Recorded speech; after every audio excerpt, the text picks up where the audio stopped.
Hello everyone, welcome to the SCP stream. I have just noticed that I've started a half hour early. Apparently that's my punishment for starting half an hour early. Oh well. Let's also just change this because we do have a SCP put into the racking already.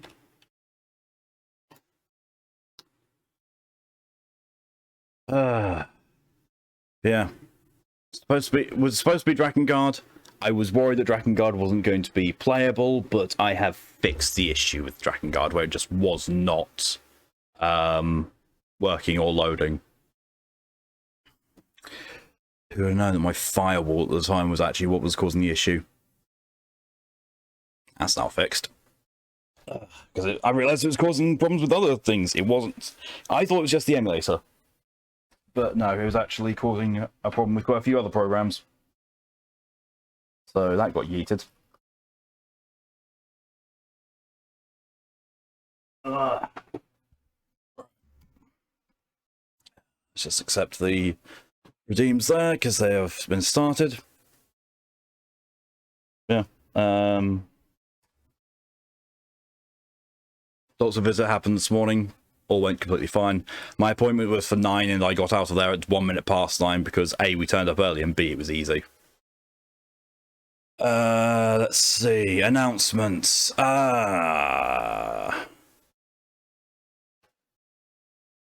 Outstream challenge is currently going at the moment. The subject of that has actually changed thanks to something I found last night. I actually have a definitive thing I'm going to be working on there. Don't know if it's going to take the entirety of the stream or if it's going to take less or longer. We will see when it happens. We'll see when it gets completed.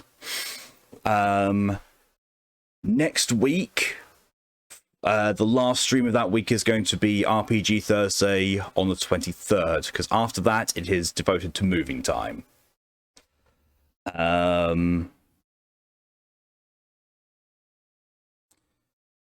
Friday this week for Yakuza, I don't think it's going to be Yakuza. Lydia and I were talking, and basically we're most likely going to be starting our next co-op venture, being It Takes Two, this Friday. Then we'll have a week's break whilst I'm not streaming, where she will do the Final Fantasy VII Remake integrated DLC, and then we'll pick it back up the next week. That is the plan. I will finalize things with Lydia in the meantime, but that will be what was expected. Let me just double check with these numbers that are coming in. None have been done before. That one's not been done. Nope. And nope. Good. We're all good. All good on those. Yeah. I think that was all this been. Oh yeah, Metro Last Light. I have not progressed. I thought I would have a bit more time when I got back to work on that, but I didn't. So that is going to be either an after stream thing or it's going to be a Wednesday thing. I did put up a poll in the Discord about it, whether people would prefer to see it happen tonight. Finish that with the better ending, and then go into Exodus, or just go straight into Exodus and do it as a YouTube video only. Only 3 people have voted on it so far, so I'm going to leave that for a bit until I find out more definitive answers. If votes stay as they are, then fair. I will do the I'll record it on Wednesday when I'm not streaming. Otherwise, it will happen tonight. Shouldn't take too long, because I'm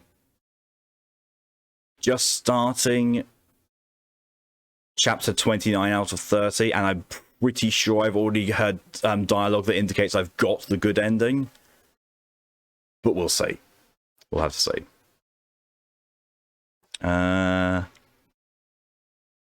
Aside from that, I don't think there's anything that I need to announce. Yeah, in which case, I was going to point up, because that's usually where I point up to. Let's catch up on chat that's over there, and then get into things. Hello, welcome, Regrub. One to thirst. Fair. Welcome Torium. Hello, welcome Thyrus. Time for more madness. Yes. Hello, welcome DJ, and thank you for the first redemption of our SCP being 2662. Then he's back on fucking snow. Well, don't fuck snow then. Thank you, Regro, for the British recharge. See to ready your throat for all this reading. It's going to be needed. Just excited, I know I am. Don't get why these draw so much excitement. Septic, hello and welcome. Or is this swaddled in a blanket? Blanket wing hugs. Yes. Blanket on. Hello, welcome Pokey. And thank you for your SCP suggestion of 5545. I'm going to write that down here. Next is 5545. And thank you for your DJ for your recommendation of SCP-217. Like back with what I have. The inventory output of the back. Pressure cycle. 30 blankets here. Jesus Christ. Just as your stream starts, someone posts the Chaos Dwarves trailer on a Discord server on.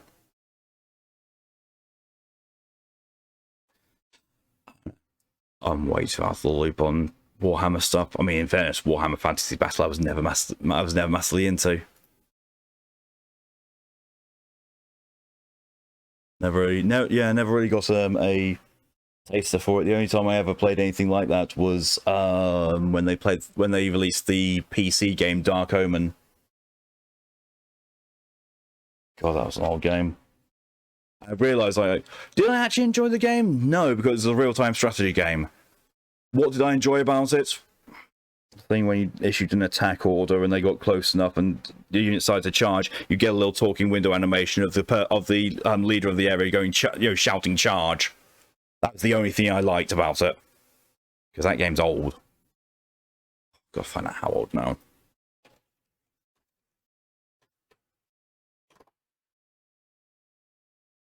Christ alive, I was 12.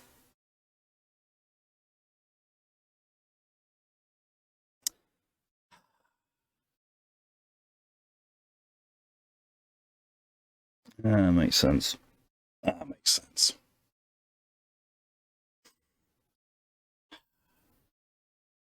But yeah. Real-time strategies and me have always had a iffy relationship. I always really liked them. Always really liked them, but I never been able to play them because, as you probably saw as well when I did the Arknight stream, time pressure does not go well with me. To be fair, if you've watched any of my streams I've had involved time limits or anything like that, time pressure doesn't work well with me.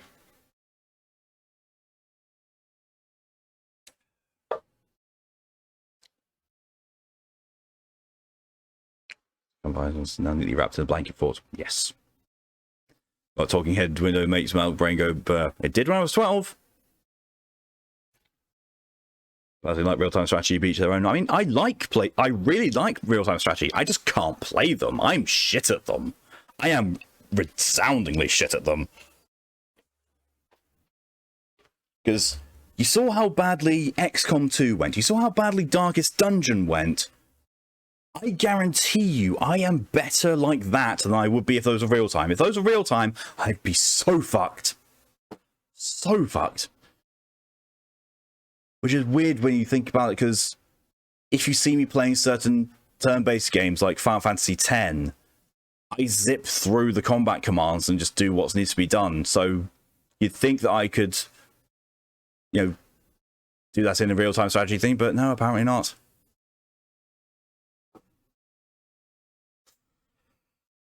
Yeah. Except to getting the SCP guidelines up. Too busy being distracted by utter misuse of AF. As soon as I coined it, it was causing pain. I was like, gotta do this even more now.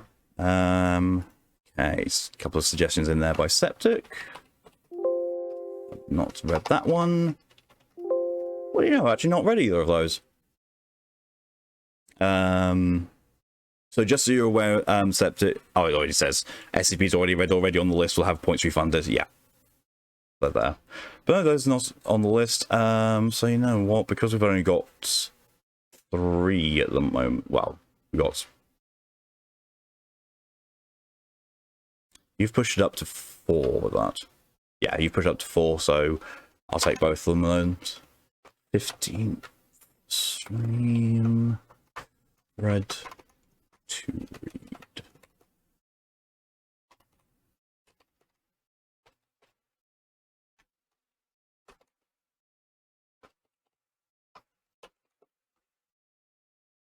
Let me also just put these in.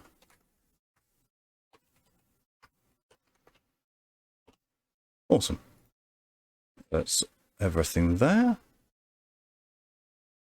But what I'll also do is, just so you're in the aware, Septic, is that I do try to keep this stream to around about 3 hours. So if we're getting close to, if there's a lot in the racking, then I will pause the redeem so no more can be done until I get through them. And then if there's more time left in the stream, I'll open up for suggestions again.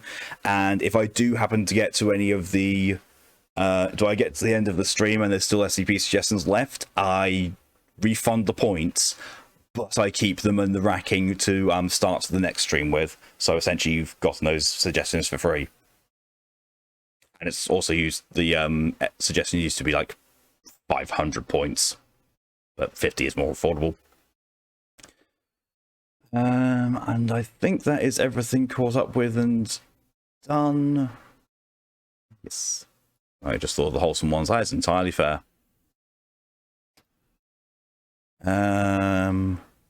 Yes, these ones... SCPs do tend to involve some sort of cosmic horror or hilarity. Usually if it's near, it's hilarity or trolling, and usually if it's pokey, it's usually ridiculously good stories, ridiculously long, and ridiculously scary. Jacqueline, welcome. Good luck, you're still a bit done. Entirely fair. Let's kick this off. Item number, SCP-2662. Object class, Cater. Remote Extendo Duck. Oh, fucking the Extendo Duck. I'm not going to forget that one in a hurry. Oh yeah, on the object class, Euclid is crossed out. Special containment procedures. Containment of 2662 is primarily focused on preventing unauthorized entry into its containment unit. For this purpose, on-site Task Force Tower 9 belligerent bodyguards has been organized to guard 2662's containment unit and keep track of new religious followings focusing on the worship of 2662. Task Force Tower 9 is, this bit stricken out, to use non-lethal methods when dealing with an attempt of unauthorized entry. Back to the normal thing. Authorized to use lethal force if necessary. All members of Task Force Tower 9 are to be tested biannually for cognitohazardous influence. As containment of 2662 is completely voluntary, it is currently contained in an enlarged humanoid containment unit with standard safety measures for low-risk humanoids as detailed in document 0998/KA. Additionally, 2662 is allowed one copy of a daily newspaper of its choice, a computer, and requested computer games totaling no more than $50 US every month. I wouldn't actually know. That wouldn't get me far today, because yay, most games costing more than that these days. Fucking piece of shit. Description. 2662 is a cognitohazardous entity approximately 4 meters in height and 200 kilograms in weight. 2662 appears to be in a vaguely humanoid shape with approximately 20 additional muscular hydrostats in similar structure to cephalopod limbs attached to its back. These limbs are fully functional and allow 2662 to perform up to 10 different tasks at once. It's Obsidian. It's Lydia's OC Obsidian.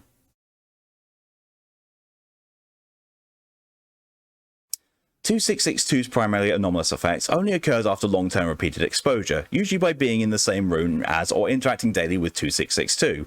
Subjects exposed to 2662 for a period of 6 months or longer are at risk of becoming acutely aware of 662's wants or needs and are compelled to fulfill them. They may also suffer from quasi-psychotic episodes when under stress. 2662 is unable to affect humans that have a 2 or higher Mars score, which is Mind Affecting Resistance Scale. Footnote 1 is 2662 can only affect approximately 5% of the human population and 2% of Foundation personnel. It is therefore considered a low-risk cognitohazard.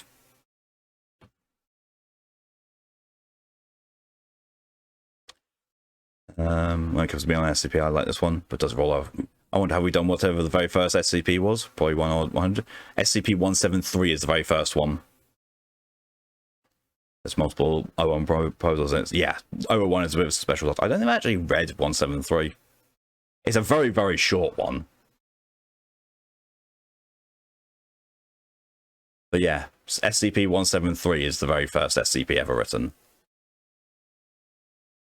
Or at least ever written and submitted as a proper SCP anyway.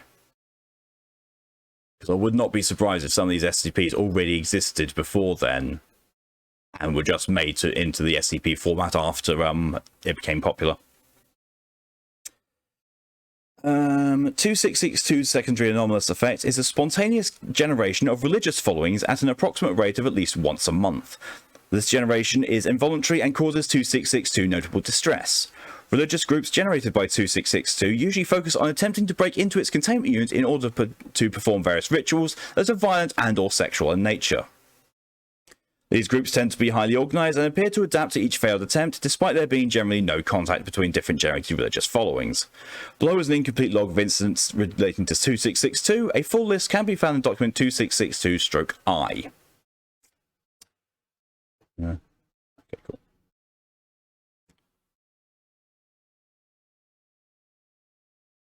Technically, it is a 000 slot. Yeah. Oh, I have. Okay, cool. Just to double check. Yep, it's not on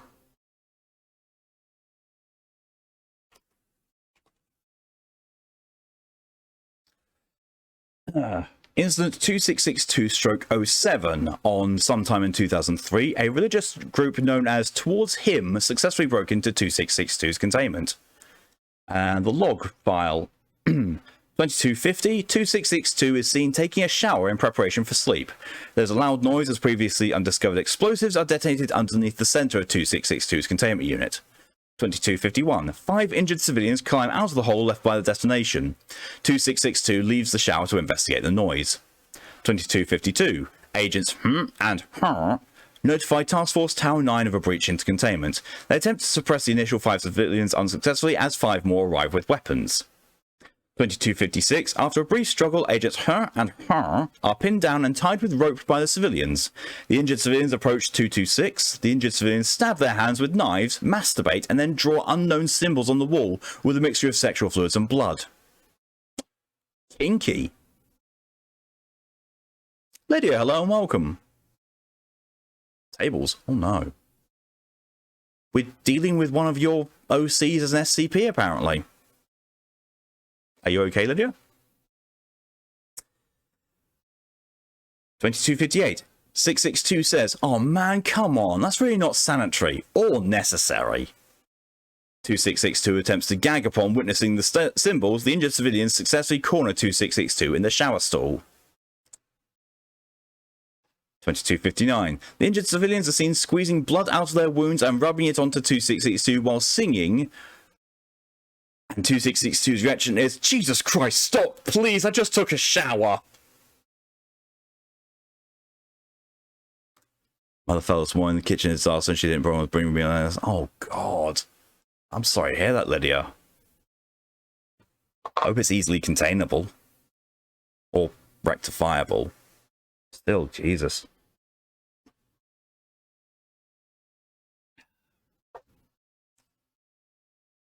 2300, Task Force Tau 9 arrived to 226's containment unit. Task Force Tau 9 managed to suppress all civilians successfully and proceed to move 226 to a temporary unit until repairs can be completed. She's bruised but walking. That's good.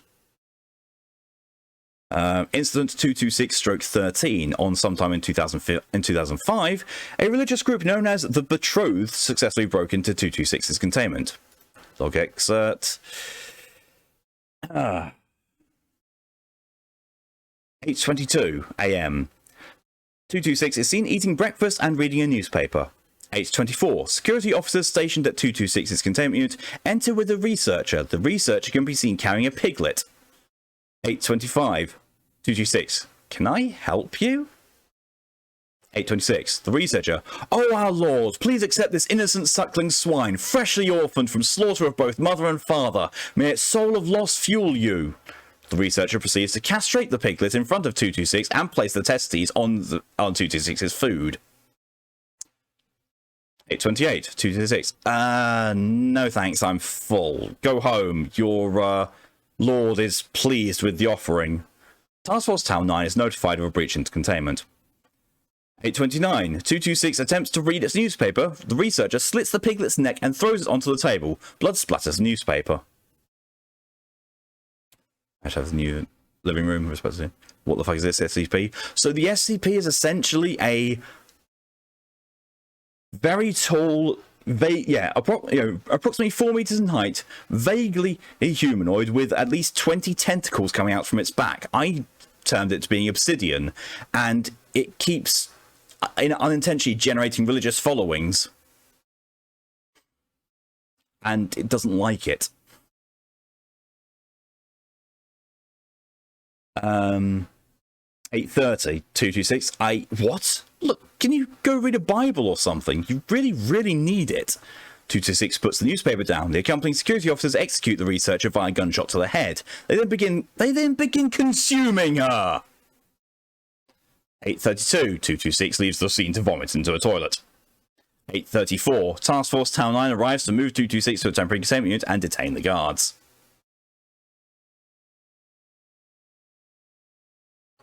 People say 226 is clearly like its introvert because Obsidian is too wholesome.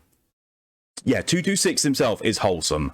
It's just people act weirdly around 226. And 226 wants none of this to happen. It's like, I'm quite happy being here. Please keep these weird people away from me. It went from 0 to 100 real fast. It did. After further investigation, all involved personnel were civilians posing as personnel. It is unknown as to the whereabouts of the actual researcher and security officers. Incident 226-78. On sometime in 2014, an unnamed religious group consisting of D-Class personnel and 2 members of Task Force Town 9 successfully broke into 226's containment. 226 was redesignated as Cater upon further review of this incident. Log excerpt. 4:07 AM. 226 can be seen sleeping in its bed. 4:10. The entirety of Task Force Town 9 has called for an off-site mission. Against orders, Task Force Town 9 chooses to leave 4 of its members behind to keep watch on 226.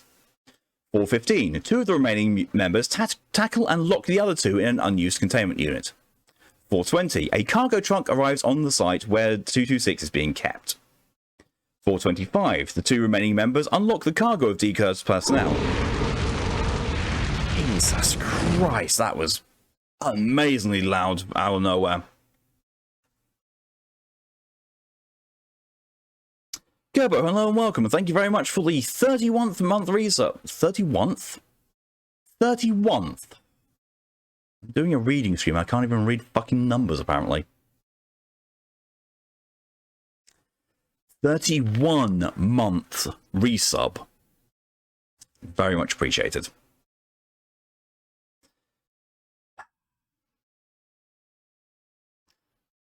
31 months flies by facial complications looks severe. Oh good, glad to hear it.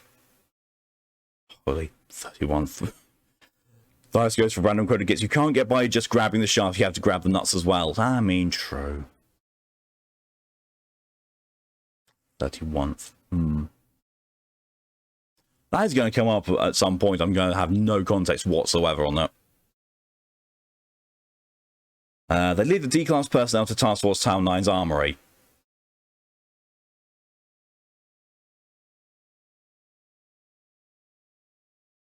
I don't know how I called Quiche Chief earlier.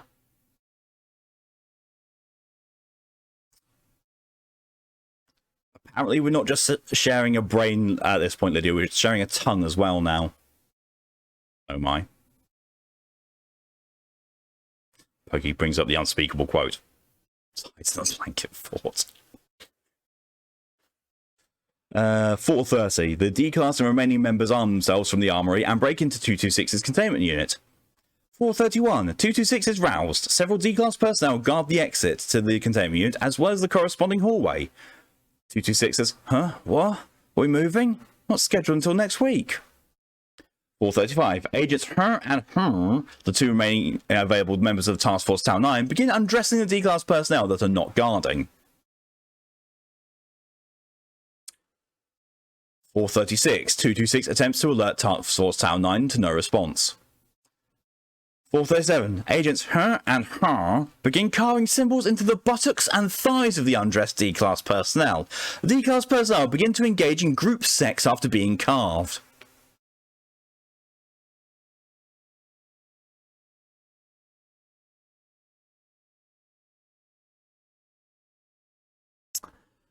$439, 226 says, what the fuck? Seriously? Now? Look, seriously, can you go find another god? I hear Buddhism is all the rage.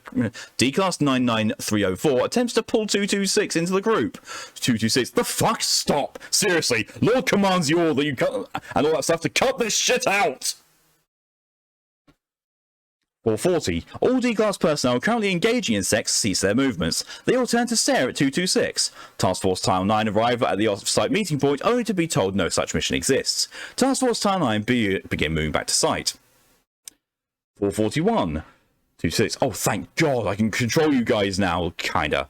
Maturity's happening right on time. Good to know. Okay, tell me, what the fuck is going on here? 442. Agent Her. After the blood birthing ritual, we're going to take you to your sacred chambers where we, our families, and our lineage will remain in service to you for all eternity. The people here cage you. With us, you may go where you please. 445.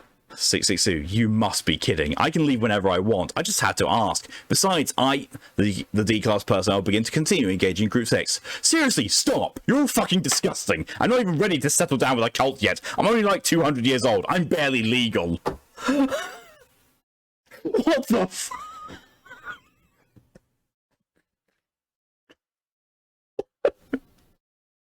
That's got to be the VOD title. That's got to be barely legal Cthulhu.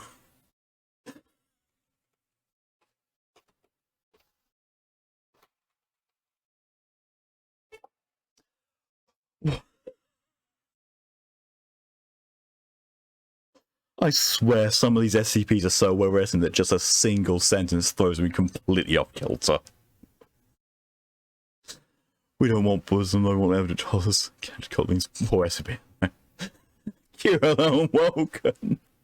What if I walk into a very weird SCP where I end up sitting, he's like 2,000 years old. I'm just asking Eldritch Horrors first they want a cult. Consent matters even with the Eldritch entities.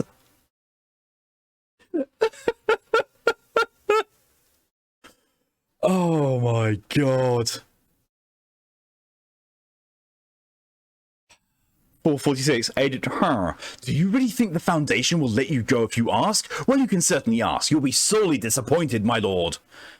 448, 226. Yeah, well, if it turns out to be the case, I could just wait until I'm strong enough to break out. In the meantime, I'm gonna sit in the bathroom and wait.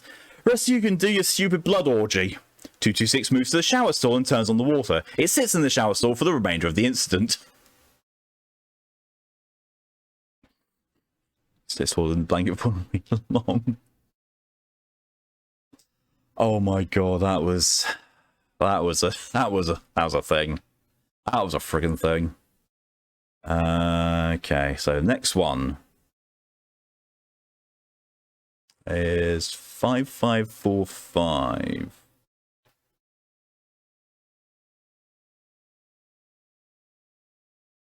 Can tell that's a Pokemon. It's abnormality.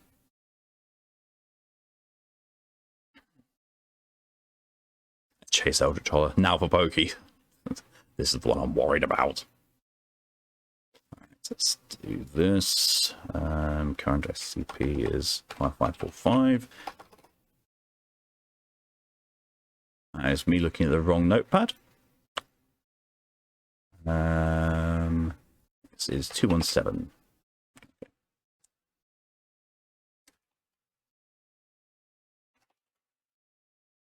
You found an extra HDMI cable, huh?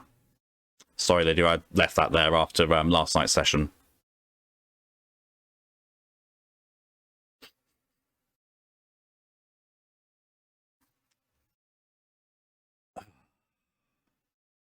Oh, don't know how much of a lengthy one this is. Let's see. Maybe I just searched up. Oh no.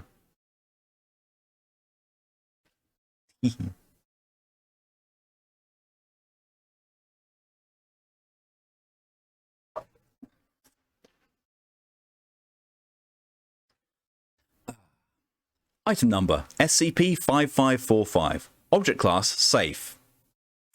That already.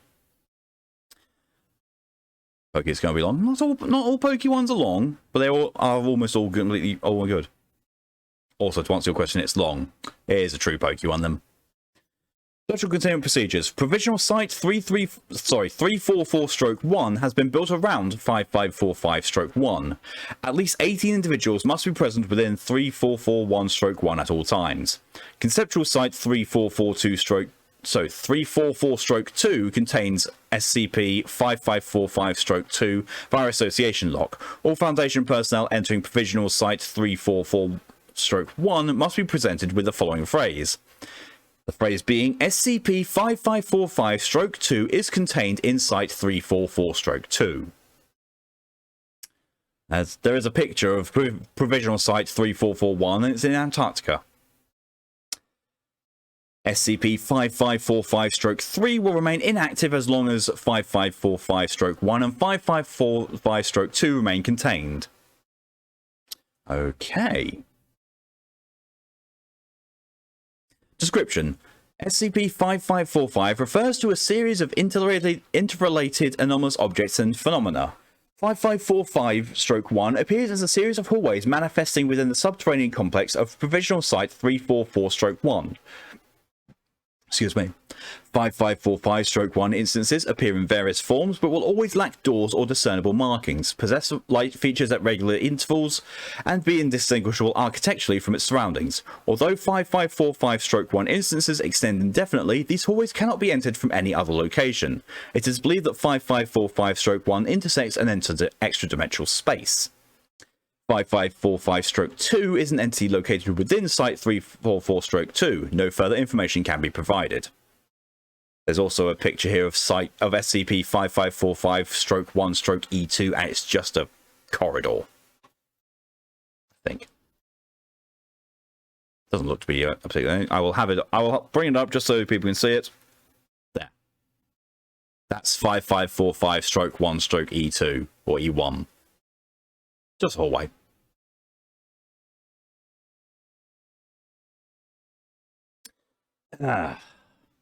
5545-3 is a phenomenon resulting in 5545-2's interactions with 5545-1.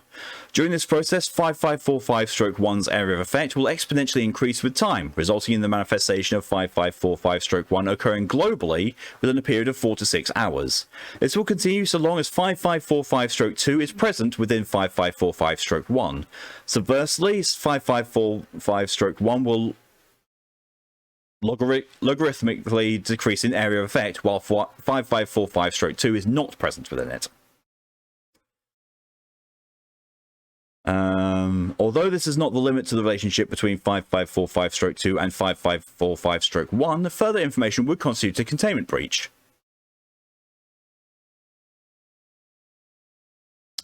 Discovery. Although the exact details behind 5545's discovery are unclear, its central anomaly was believed to have been repeatedly discovered by colonial explorers since the late 1700s. Due to their interactions with 5545-1 and -2, and in some cases the indirect activation of 5545-3, a vast majority of colonial explorers who learned of the anomaly died, either from the anomaly itself or suicidal tendencies provoked by it. The total number of casualties during this time period are believed to number around 70.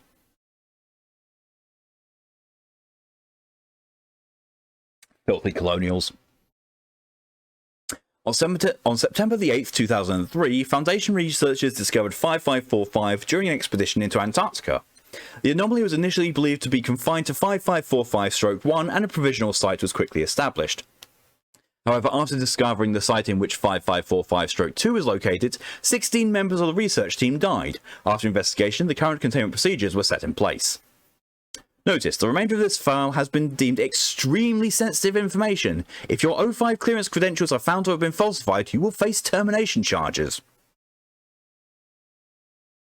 wouldn't they do that anyway? If you falsified yourself and tried to pass yourself up as a member of the O5 Council, they probably just would shoot you.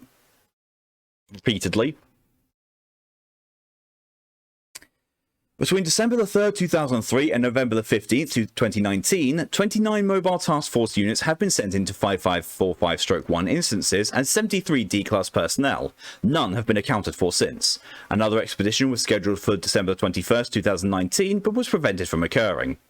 On November 18th, 2019, Director Jason Monroe submitted a formal inquiry to investigate the documentation surrounding 5545, the extensive loss of human life and the general misconduct of staff in the site. Director Monroe was permitted to conduct his investigation. A full list of relevant documentation can be found below. That would be at best a D-Class demotion, which technically can be considered a death sentence anyway.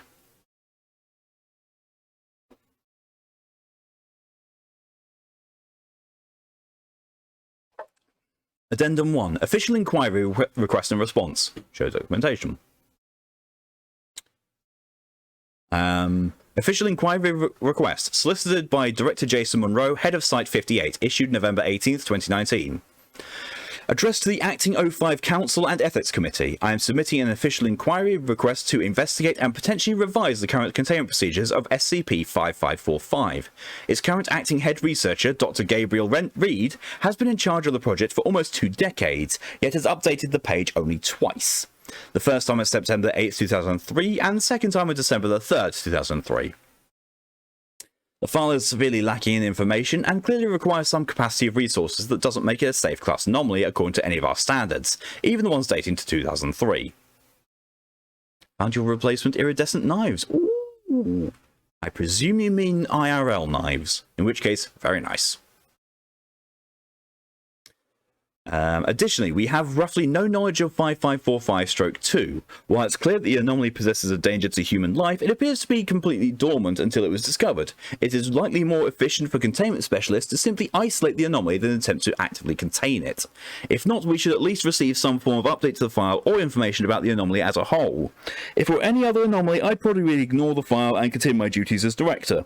However, the file does not state that there is any mimetic influence occurring, and the complete silence from Provisional Site 3441 has led me to believe that something drastic has occurred without our knowledge. Considering the proximity of Site 58 to the anomaly, this would fall under my jurisdiction as detailed under the Site Director Code of Ethics rules. Considering my previous employment in Mobile Task Force 8-10 and my involvement in the containment of numerous Cater-class anomalies, I would like to request to personally navigate to and investigate the circumstances surrounding 5545. I've already assured my work for the next 6 months can be done by other personnel, and that I will not be needed during this time. You can find appropriate paperwork attached to this document. No, they're rainbow. Ooh. Pics. Pics, please. We'd like to see the pretty. O5 Council Proposal Summary. Council Vote Summary.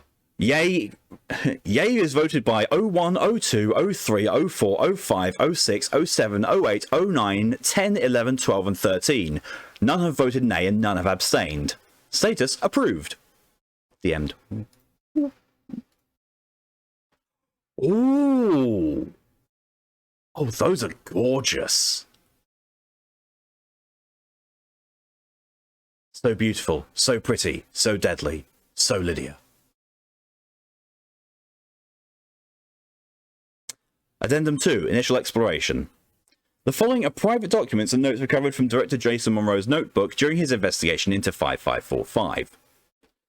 11/20/2019. I've arrived at the provisional site today. The trip wasn't as terrible as I expected to be. Some hot chocolates in a helicopter over an Arctic wasteland, while uncomfortable, was still the most soothing feeling I've had all month.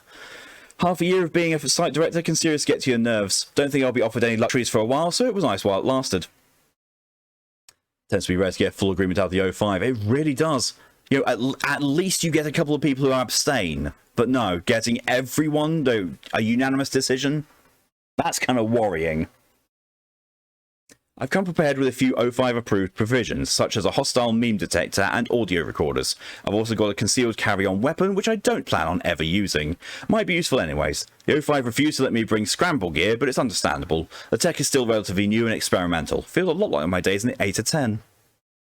When I arrived at provisional site, I was greeted by a middle-aged researcher, flashed in my credentials, and he quickly moved aside, but not before telling me SCP-5545-2 is contained in Site 344-2, in an almost depressive tone.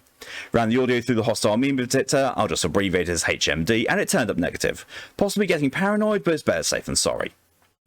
My room is on the first subterranean floor of the complex. Third door on the left side of the first hallway. It's small but cosy. A single bed and bath, 2 heaters, it's the Arctic after all, a coffee machine and alarm clock. A few other minor bits of furniture here and there, but the room doesn't contain a lot of light. The light fixture above my head is illuminating the concrete walls of the room. Unfortunately for me, I arrived at night, meaning Dr. Reed was off duty and probably asleep. Tomorrow will have to do. Until then, I decided to write down my observations and findings into a notebook. I'll likely do this every night, since typing this stuff on a phone is a pain in the arse. Besides, writing helped me think better. Apologies to whoever needs to transcribe this. Jason Monroe. 11/21/2019. I decided to walk around a bit in the morning before everyone else woke up. The ventilation shafts in my room make this quiet whistling noise when night comes in. It's really annoying, so I'm going to try and fall asleep before they start. While on my walk, I noticed something at the end of each hallway. There's a green sign saying that it's safe to cross. It's these small details that make containment possible in the Foundation, especially with odd and adaptive anomalies like 5545. Since stroke 1 appears indefinite, you can use that to your advantage, and put the signs at the end of the halls so the anomaly can't mimic it. Yet despite all the cleverness of people, somehow this site ended up compromised. One of the unfortunate risks for working for this place. I also noticed that there's cameras in practically every hallway here, but none in my room or in all the halls outside the dorms. I plan on using that to my advantage, but for now I'll have to keep tabs on it. My meeting with Dr. Gabriel Reed was relatively lackluster. I entered his office at 9 AM and left at about 9:30. He was a good bit shorter than me, balding and lacking any significant facial hair. The bags under his eyes told me he was fairly sleep deprived or incredibly bored. From the way he spoke, I assumed both. He simply nodded at me as I came in and sat down, and we sat in silence for what felt like an hour, but was in reality closer to a minute. I started asking him questions that he answered briefly and concisely. When I asked about 5545, he just pointed at a copy of the file. I questioned him about stroke 2 and got nothing except that it would constitute a containment breach if I was informed. In other words, the conversation was infuriating, and I found out nothing. The meeting ended and I returned to my dorms. Obviously, I ran the conversation through the HMD. People don't just sit there and answer questions vaguely yet robotically. Hell, it's one of the telltale signs of some kind of mimetic suppressant. But despite everything, the conversation returned no malicious mimetic infection. I tried running it without any filter on detection, but got only regular non-anonymous memes standard with most conversations. In other words, whatever's made the site like this is either an incredibly powerful yet subtle mimetic hazard, or not a meme at all. It's around midday now, so I'll write another note tonight. Jason Monroe.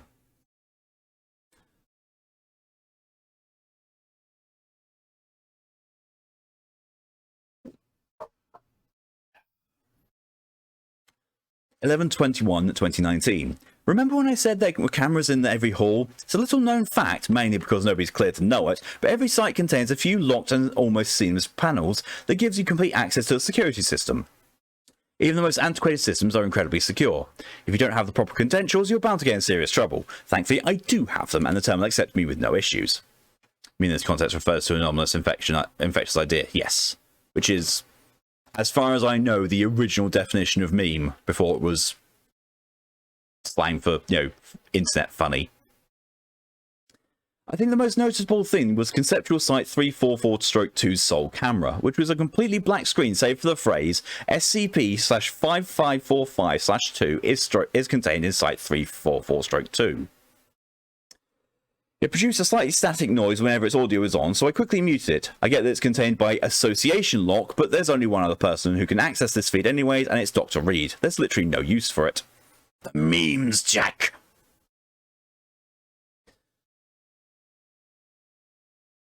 Brain just... I don't know. Brain just took that whole thing and just, had someone gesturing to a protogen's feet. The beans, Jack! The second thing I noticed is something that I've only seen once or twice in my time employed by the Foundation. Every employee starting in the cubicle doing nothing but staring at their screens. All the screens displayed static, besides 2 which were simply powered off. Why does this place need 18 people at the minimum if they do literally nothing all day? The beans. Pet the beans. Despite these oddities, my main reason for accessing the camera system is to ascertain Dr. Reed's schedule for holes. Although everyone else's computers might be tuned to static, he seems to be actively using his, though I can't tell for what. During my probing, I found a small but good enough gap where he went to make himself a drink and use the bathroom for 15 minutes. He did it twice since I started watching, each for around the same time. If I can enter his office just after he leaves, I might be able to grab some information. His work is called Stanley. Doesn't appear so. In other news, I've encountered my first stroke 1 instance today. Almost missed it too, but my memory faintly reminded me that something was different, and it was only the endless abyss to my left that made me realise I was standing in front of it. It blended in almost perfectly, and if I wasn't paying attention, I might have accidentally wandered down it. HMD is still turning up negative results for every bit of speech I can record, so it seems like a dead end. I'll write more tomorrow when I get some actual information. Jason Monroe. Up now to imagine being a library with an audiobook version of this. It's me! I'm the audiobook. I have the urge to hunt down a picture of Armstrong and slap the beans and play for his face. Do it! Do it! Preferably with the subtitles so you can do it. The beans, Jack. Addendum 3. Investigation. The following are private documents and notes recovered from Director Jason Monroe's notebook during his investigation into SCP-5545 during and after his espionage on November 22nd, 2019. 11/22/2019. I'm not going to lie, this makes absolutely no sense. I walked through the camera system for his break and found that it was 15 minutes each time, like I suspected. At 11:45, he left for the bathroom and I snuck into his office undetected.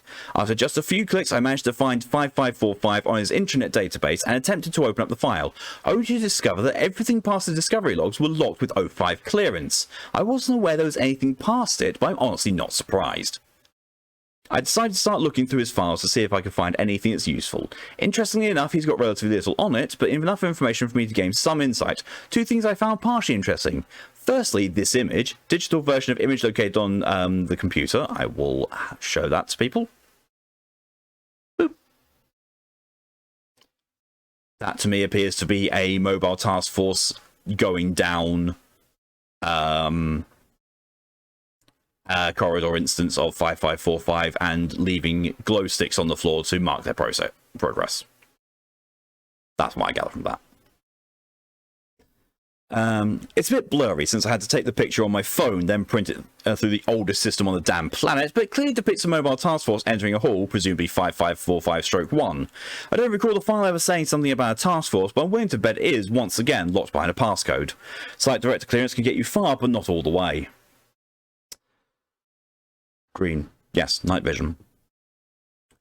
The second thing was an Excel sheet, obviously rudimentary, containing a list of every employee who's ever worked at the site. Around half of them are dead, either from suicide or anomaly influence, which I learned from the file, but one detail sticks out as a single redacted entry. The name, clearance, basic info, and even the cause of death have been entirely erased from the file. I don't know who our mystery man is, but I assume he might be he might be the connecting link. I wanted to do a bit more digging, but only had a few minutes left, so I tied up and skedaddled. Had around 30 seconds to spare before Reed came back and continued working.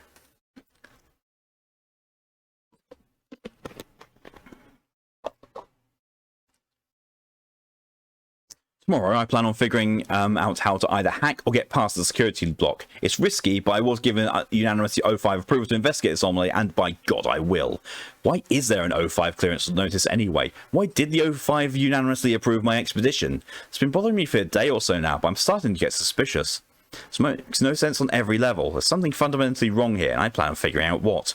Jason Monroe. It should be noted that the following page was torn and discarded after its creation. 11/22/2019. There's a little bit of text under the date, and it's copy and paste says, haven't checked the time. Okay. I had a dream. The same one since I joined 8 or 10, but slightly different. I'm standing in a lavish home I don't recognise. The walls are crimson, outlined with hellishly detailed golden adornments running up and down. There's a table in the centre, made of glass surrounded by dozens of chairs of silver. It is cold in the room, and I'm shivering, yet I'm wrapped in a large thick coat, and I'm not cold. At the end of the room, in the centre, there's a fireplace.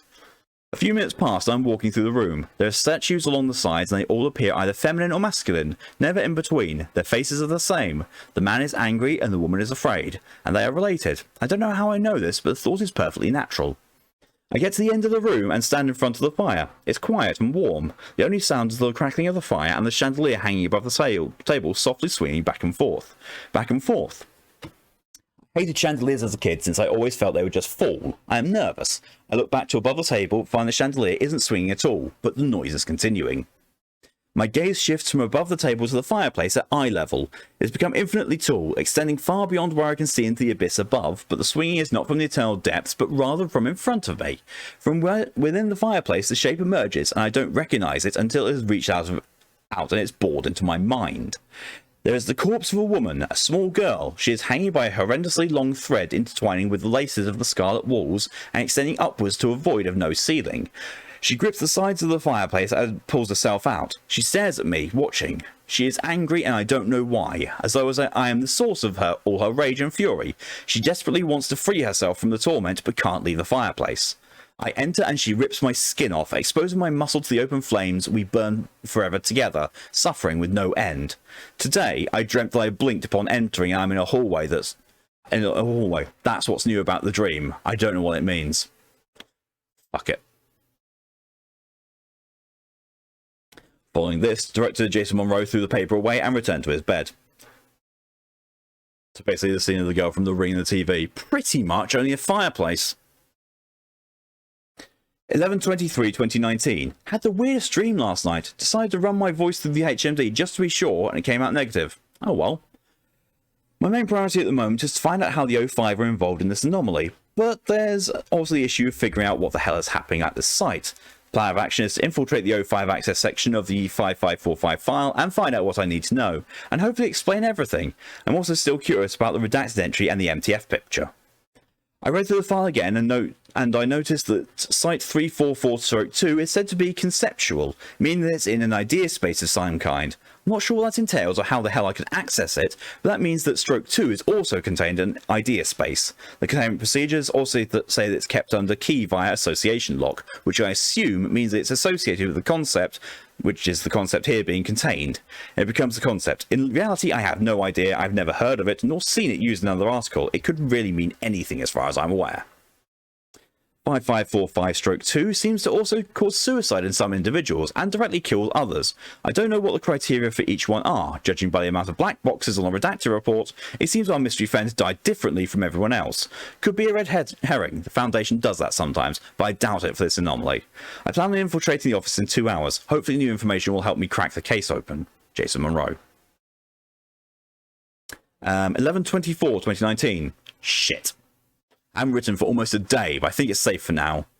Just need to collect my thoughts. I waited for another opportunity to sneak into Reed's office. At about 11:45, he got up and walked out, giving me the chance to enter. I made sure to memorize the layout of everything on his monitor so I could set it back to how it was before without arousing suspicion. The goal was to find some way to access the entire file using only what was available on the computer. Considering Dr. Reed likely had access to it and the device wasn't capable of connecting to the Foundation intranet, it must mean that the software already contained a clearance and I just needed to activate it. Sure enough, after a few minutes of searching, I found them. The credentials were stored in a hidden file in some non-conspicuous folder. I regard it as the late 059 signature code, mainly from its identifying features. It's complicated, but I have some experience. The key was clearly outdated and non-functional everywhere else, but since this was an isolated system, it worked like a charm. I punched in the numbers and the file let me in. I'm not entirely sure what to make of it. The first thing I saw was the extended discovery log. It said that almost 30 MTF members were sent in there, along with over 70 D-class. Pardon my language, but what the fuck? Who keeps sending these people into Stroke 1 instances? Was it Reed? If it weren't disturbing enough in its own right, I found a complete recollection of all my previously written notes, even the discarded ones, logged onto the console that does not have access to the Foundation intranet. I doubt it was Reed for a few reasons. Mainly the notes were carried on me at all times, and there's a non-keyed lock on my door. So I'm presuming that the O5 Council is somehow involved. I have no idea, but someone's watching me. Then Reed walked in. The following is a transcript of the conversation between Director Jason Monroe and Dr. Gabriel Reed, and was not included in the note. Begin log. Dr. Reed. Director Monroe? Director Monroe, startled. Shit! Are you aware that entering my office without my permission is a breach of protocol? Are you aware that sending over 70 fucking D-class into your pet anomaly is also a breach of protocol? Momentary silence. You've read the 5545 file with O5 credentials? I am certain you saw the warning. I don't fucking care anymore. This site is under the influence of some kind of abnormality, and you're doing nothing to stop it. You're succumbing to it. I do not believe that is the case, Director. You have entered the site uninvited and have violated its rules several times, and now have gone against O5 protocol. You may face termination charges. Dr. Monroe produces concealed carry-on from his coat. Dr. Reed does not react. I'm here under order from O5 to ensure that this anomaly is contained properly. You've been inadequate. On the contrary, your orders were given to assist in containment, and everything has gone perfectly thus far. What? Return to your room, Director. You have everything you need. Director Monroe pauses, then slowly lowers his weapon. Dr. Reed moves to the doorway to allow the Director to leave. End log. Following this, Director Monroe returns to his room, not reconcealing his firearm. We had a brief exchange. I lost my cool and Reed said something that stuck with me. You have everything you need.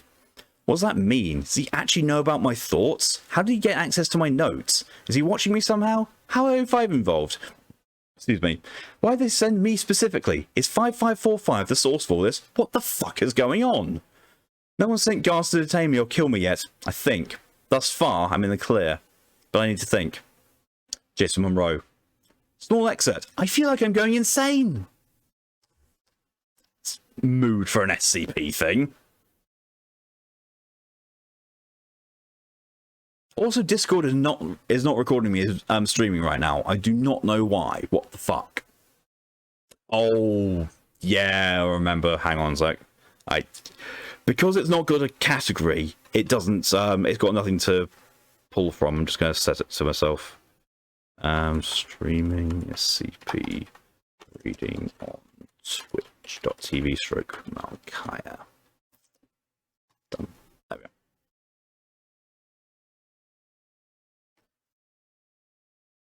And for a while, yeah, I noticed like it hadn't done today. It seems to only do it with the SCP ones.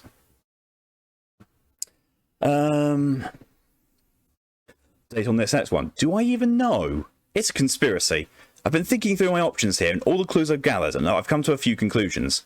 For some reason, I haven't been detained or terminated yet, nor recalled for my duty. Along with Reed's statements in the unanimous O5 vote, I'm starting to come to the conclusion that perhaps I'm here for a reason besides investigating the anomaly, that I've been playing a role for some higher purpose, that I've been a puppet on a string this entire time. The notes are leading me to believe that somehow they had access to it beforehand, from 17 fucking years ago. How is that possible? How long have I been here? Repeated amnestic use on this scale would surely show some side effects in me. It couldn't have been a memory wipe. I can't seem to figure it out. Why am I needed here? I volunteered to come. It wasn't an O5 order. Did they expect me to? How? Memetics? Doesn't add up. I'm missing the final piece of this goddamn puzzle. I'm sick of playing the stupid charade of cat and mouse. I need to end this. I come up with a hypothesis, but with no way of proving it. SCP-5545-2 is contained in Site-344-2. That's what I've been told around 3 or 4 times now. Site-344-2 is a conceptual space, but nonetheless exists. If there's a way to get to conceptual Site-344-2, there's a way to find 5545-2. And I might find out what the hell it is. It may constitute a containment breach, but I'm willing to risk it. I need to know. The part of my hypothesis I can't prove is that 5545-1 is the entrance to conceptual site 344-2. If I end up going into 5545-1 and it will kill me and I'm not supposed to be there, Director Reed will be forced to prevent me from going. If it won't kill me, then I won't be dead. Great. If I'm supposed to be there, then I at least hope I'll get some fucking answers, whether it's fatal or not. If I come out alive and there isn't some sort of grand plan, I'm just losing my goddamn mind, then I'll be terminated anyways for breaking O5 order. There's nothing left for me to lose. There's a stroke 1 instance directly across the hall from my door. I'll see you bastards on the other side. Addendum 4. Conclusion. Why have I got another?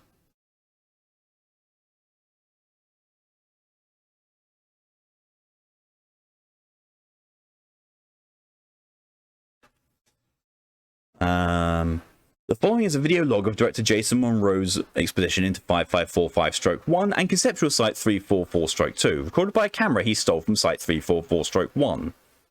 Ah! Got booped. Hello and welcome, Jason Lilbro. Boop.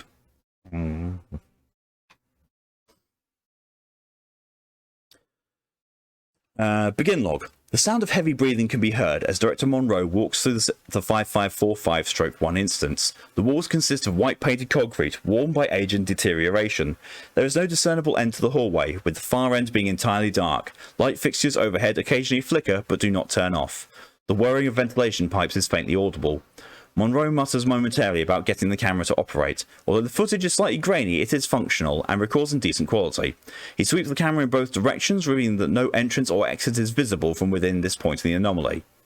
As Monroe continues to walk down the hall, the lights continue to flicker more sporadically, and the ventilation's whirring continues to increase in pitch. 2 minutes pass, and the flickering begins to quicken alarmingly.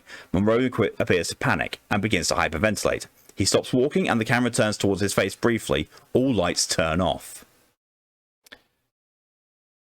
3 seconds pass in absolute darkness, followed by 5545-1, instance quickly brightening. The hallway's appearance has changed entirely. Now it appears ornamental, with yellow painted walls, elaborate rugs lining the floor, and wooden decorations. Lamps are present in regular intervals on the ceiling. Similar to before, the instance appears to extend indefinitely. Director Monroe is heard choking back a sob and frantically scans the area. He appears to stutter and draws a sharp breath. The camera shakes slightly as he readjusts the device to face forward. I've seen this before. Let me just get your picture reference. Boop. That is what comes through. There. Boop. Jason imagine a burrito, but it's a person that's covered in mayo. Okay, but why though? Jace has now acquired a new OC. Callie, hello and welcome. Look, is my love. Tony is quite good, gorgeous, isn't he? Director Monroe continues through the 5545-1 instance at a normal pace, albeit with irregular breathing patterns and steps. The camera moves significantly more than it did prior. As Monroe continues, no noticeable changes are apparent in the hallway's structure or behaviour. 6 minutes go by without incident. Monroe halts suddenly, readjusting the camera's focus and zoom. At the far end of the hall, there is a faint flickering light visible, which Monroe briefly comments on quietly. He continues to walk, readjusting the camera occasionally to ensure his feed is clear. He persistently does so until approximately 5 meters from the exit. The camera stops moving, focusing on the light. The 5545-1 instance leads into a long room, its details unclear due to the camera's quality. At the far end, the shape of the light changes wildly and is occasionally obscured by a moving figure. The camera feed begins to sharpen slowly. As the footage clears, the light is revealed to emanate from a fireplace. Director Monroe takes a deep breath audibly and enters conceptual site 344-2. Oh shit!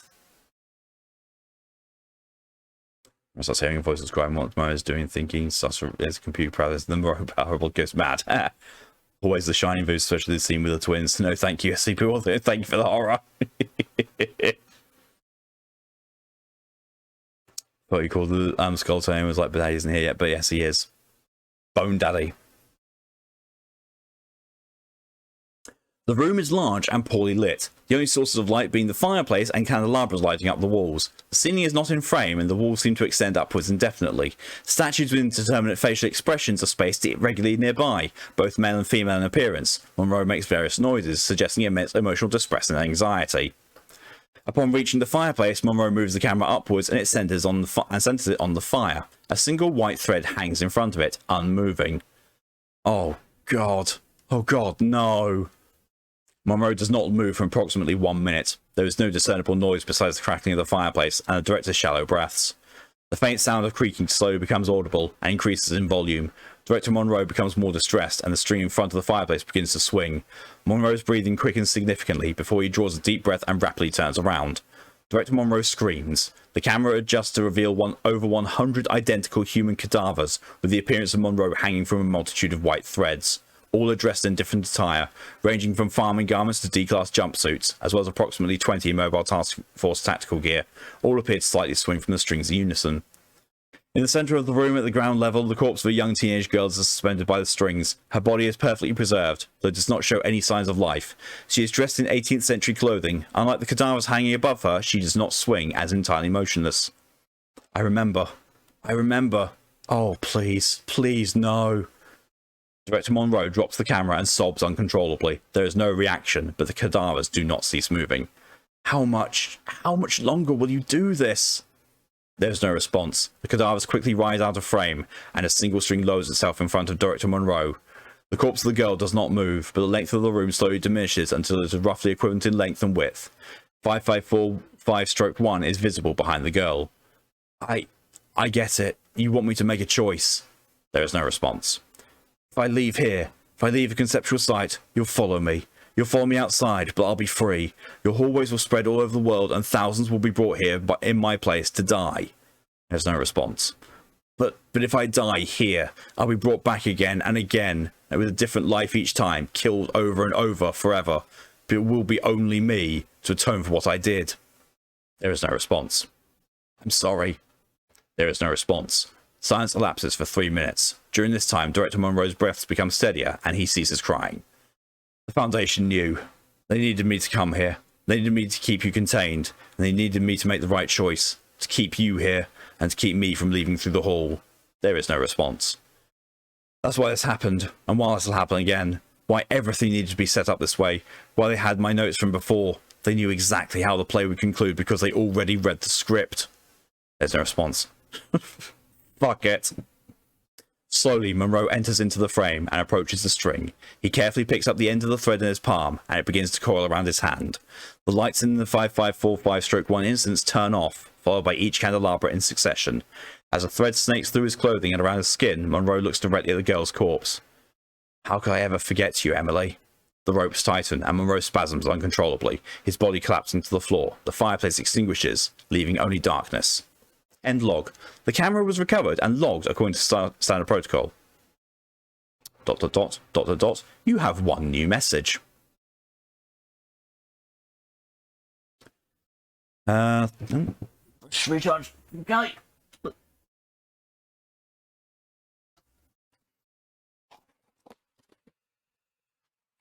To Gabriel Reed at SCP Foundation.Intra from S Overseer at Overseer 9 OCOM intro. Ooh.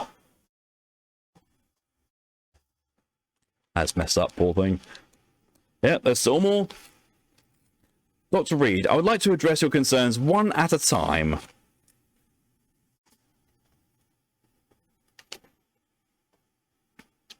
First, everything in the mock file is technically correct. Site 344-1 is used as an information processing base when not containing 5545, and 18 people are the minimum requirement for maintaining a site on average. 5545-2 is also contained via association lock, but not to the concept of being contained. Rather, it's associated to 5545-4's death. The phrase 5545-2 is contained in Site 344-2 is specifically for /4 and is not actually relevant to the anomaly standard containment. As long as /1 and /2 are contained, so is /3, and since /4 is necessary to contain /2, it is contained as well. Second, no, you may not take an amnestic regimen. You have an assigned therapist and your memory for prior cycles are necessary in case of future deviations. Third, our next /4 instance was found among a D-class transfer, convicted for theft and assault. Considering how long the process takes for D-class instances, your service will likely not be needed for at least 6 months. You'll receive your extra pay over this duration. Fourth, I do not have the answers to your questions. We're still unable to determine the nature of 5545-4's actions against 5545-2 300 years ago, and won't be able to for the foreseeable future. We do not know why 5545-1 or hallway specifically, the methods 5545-2 uses to propagate its goal, or why 5545-3 will result from 5545-4's refusal. There are simply answers we cannot know. It's not our job to rescue a murderer from the consequences of his actions. Our refusal to deliver him to Conceptual Site 344-2 in 2005 resulted in SCP-5545-3 manifesting. In order to force him to enter, we do not plan to risk thousands of deaths for nothing and costs us nothing to contain /2 by simply complying with its demand. It's not our job to research, and it's not our job to interfere. It's our job to secure, to contain, and to protect. Nothing more and nothing less. With regards, the desk of 059. That is the end. That's fucking horrifying. Very good, but fuck me, that was horrifying. That was a true pokey. That was a true pokey one. Time for me to eat lunch while being attached to this one guy.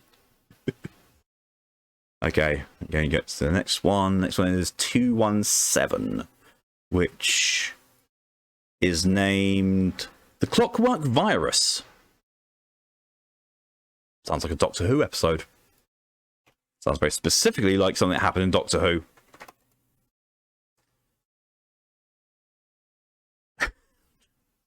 And Pokey's reaction gets me every time.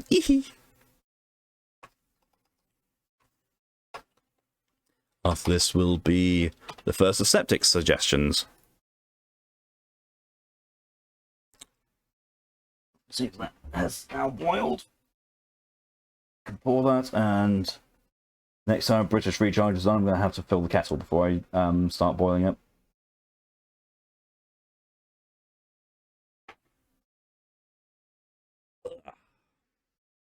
And thank you, Kelly, for the hydration reminder.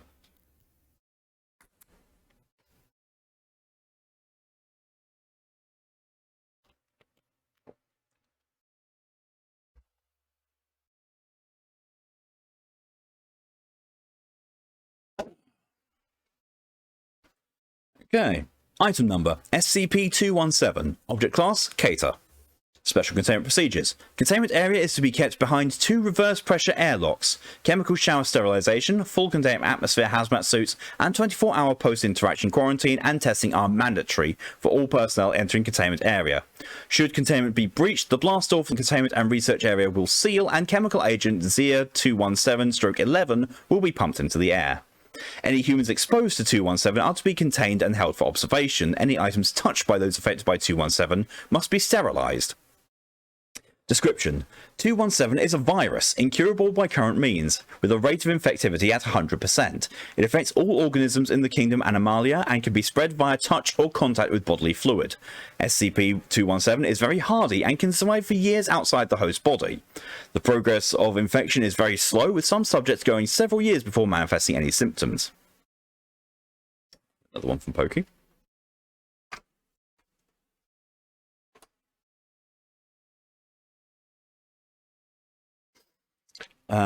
217 alters the biochemistry of organic tissue, causing organic matter to rearrange into a form of organic metal.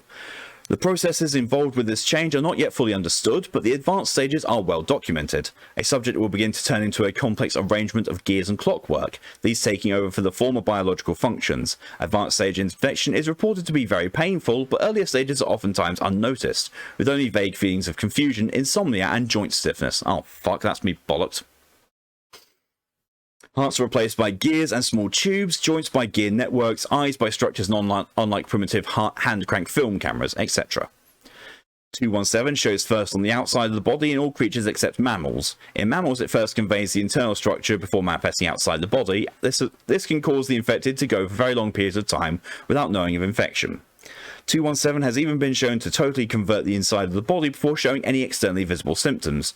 217 has infected several major metropolitan areas in the past, most notably the mental state of those in middle to advanced stages of infection has shown to be much diminished. Subjects respond in a repetitive fashion, are very dull and mechanical in action, and are easily distracted and confused, and appear generally irritable when faced with new problems. In addition, research on a fully converted brain has data expunged. Documents 217-6, notes on symptoms. Subjects infected by 217 have at early stages reported no major symptoms, aside from increased lethargy and a general lack of emotional response.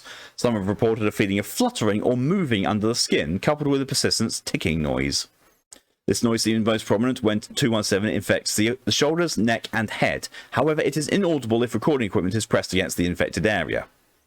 Initial infection of 217 is, as has been already stated, almost undetectable. As the infection advances, subject will begin to feel sharp tearing pain in areas that are being converted. It has been compared to a knife wound or a deep muscle tear, and can persist for hours or several days, depending on both the subject and the area affected. The new clockwork organs appear to tear and rip at tissue for a short time, before becoming fully integrated and settling into the surrounding tissue, and is believed to account for the pain. Areas infected appear to be metal, mainly brass, steel, and iron. Other substances have been reported, appearing to be leather, rubber, glass, wood, and other basic materials. Despite appearances, it is purely organic material and even carries the subject DNA. Organs and tissues affected appear more resilient than normal, carrying the same strength and density as the materials they resemble, instead of normal tissue density. Areas damaged repair over time, but is much slower than standard human regeneration. Damaged areas can be instantly repaired by replacing damaged areas with new parts of the same type. Testing has shown that there are no ill effects if parts made from normal materials, steel, wood or leather, replace the existing biomechanical clockwork. Most alarming, people infected with 217 can continue for months, even years, without being detected. With infection so easy to spread, hundreds could be affected before the proper containment could be enforced. Infection appears to spread most quickly in large offices, malls, and other large concentrations of people. Talk about turning people into robots. Note, anything or anyone suspected or confirmed to be infected with SCP-217 is not to be allowed near SCP-882. Addendum. At this time, cross-experimentation between SCP-229 and 217 is allowed only with O5 approval. Well, that was a relatively tame one by comparison. So with that, we are going to go on to the first of Septic's suggestions. A Series 2 one of 1319? No, 1316. Lucy the Kitten, also known as Feline Espionage Device. Why am I not surprised? Oh my god, that's adorable.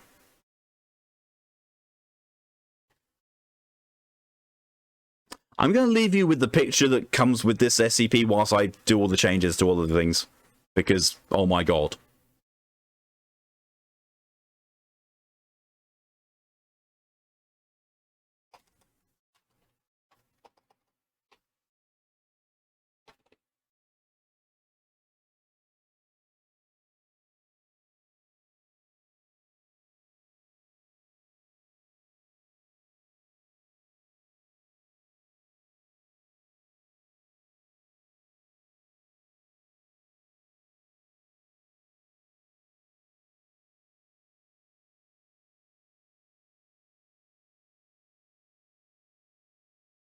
Okay. Baby, aw. Welcome everyone, you're welcome. It seems to just everyone trying to balance out the things I suggest. You're not wrong, Pokey. And there is no greater balance than when Nia comes in as well. Oh my god.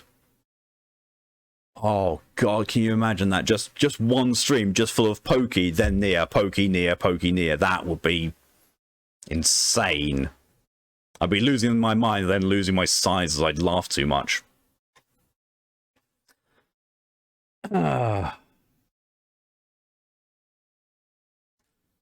Item number SCP-1316. Object class Euclid. Special containment procedures. 1316 is to be the only SCP object contained at Biocontainment Site 39. It is to be housed in a 2.5 by 2 by 1.5 meter enclosure constructed from radio frequency shielding material. A single radio receiver is to be placed in the containment area of 1316 in order to record all transmissions. Access to recording of the transmissions of 1316 is contingent upon approval of at least 2 level 4 personnel. Feedings are to take place twice daily, while litter is to be changed every 3 days by a single D-class personnel. God fucking damn it. As long as it's not yesterday's Pokey. Oh, I read 999, have I? I didn't get it when I did a Control F through the document.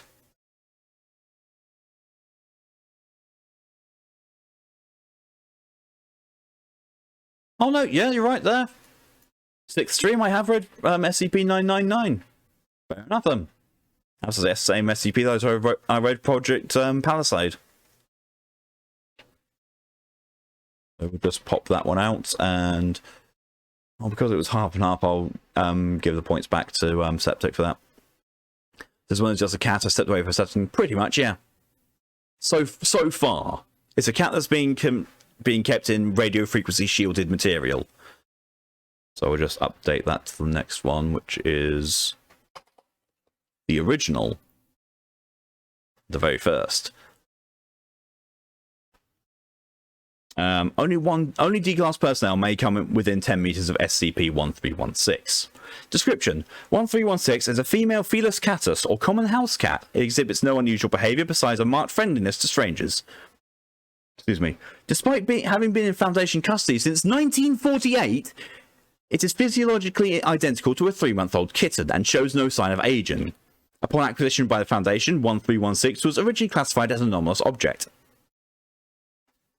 Concrete Boy himself, yep.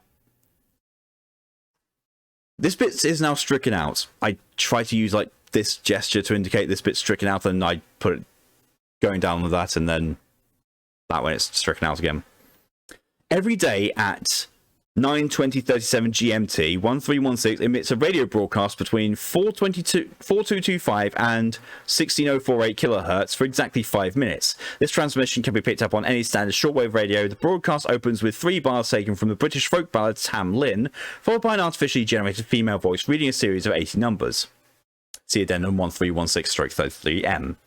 Following incident 1316-32A, only D-classes come in contact with SCP-1316 to reduce the likelihood of intelligence breach. Complicated legal thing concerning his image. Yeah, I actually read up on that some recently. Original anonymous object entry. Item description: a female Felis catus or common house cat which does not age. Despite advanced age, allegedly purchased by Miss in 1926, retains physical characteristics of a 3-month-old kitten. Date of recovery 1948. Location recovery Current status: contained at Site 112. Allowed free range of site outside of SCP object containment areas. Response to Lucy. Incident 1316-23A. On 8/16/1952, Site 112 was attacked in a pre-dawn raid by several Chaos Insurgency strike teams. A massive security breach ensued, during which SCPs and was stolen, and were destroyed, and disappeared. Foundation personnel were killed in the course of the breach. Following standard counterintelligence practice, all Foundation personnel were debriefed and a scan of the site for bugs ensued. In addition to standard electronic listening devices, 1316 was found to be a source of regular broadcasts. The content of these broadcasts was determined to be some manner of cipher. Movement of the subject hasn't been restricted pending deciphering of broadcast. To be fair, the artist is right to not let them lose the image, really. Yeah. I mean, as far as I recall, they stopped using it as a point of courtesy to stop any legal issues coming up, because the artist, while not saying they couldn't do it, wasn't amazingly happy that they were using it. And they did basically say, you can't make money off of this. If you're going to be making SCP material like games and that, if you include 173 in that form, you cannot make money off of it, because then that's, that is actually infringing on the rights of the creator. So I think they basically decided to just completely do away with the image and let people form the image in their minds to avoid that issue in future. Why do pharmacists insist on slapping your name on every box? I don't know. Like, I get why, because they have to accommodate for all of their medications and which ones are going where. So basically say, so we've gotten 3 labels gone to X person, 3 boxes are gone of this, they are tied up together, signed and seen. But yeah, when you're not at all comfortable or liking your name, seeing it that many times, bit iffy. I definitely know that feeling, Lydia. It's one of those things that sadly we have to go through. Log of deciphered broadcasts. 8/17. Operation successful. Mission complete. Request further orders or extraction. 8/18. F suspicious. Movement restricted. Requesting extraction. 8/19. Orders not forthcoming. Requesting notification. 8/20. Confined to single room. Was promised extraction upon completion of mission. 8/21. Move to new site. Unclear on status of mission. Requesting further orders. 8/22. Was referred to WSCP Desig. F knows. Request immediate extraction. 8/23. Unclear if last message received. Extraction requested. Please. 8/24. There's no extraction, is there? Addendum 1316-33M. Following the 8/24 broadcast, SCP-1316 has ceased regular broadcasts. Other anomalous properties remain. Researcher. Aww. One thing we call him is he's better than the other guy that tried pulling legal stuff on SCP. Oh, good God, yeah.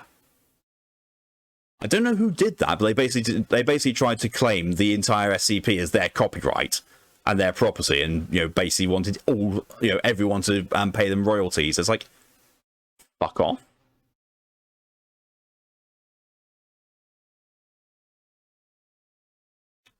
Yeah, that was adorable. Poor little thing.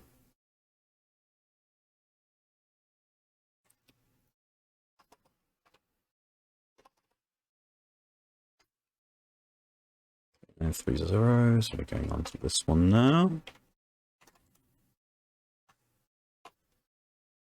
I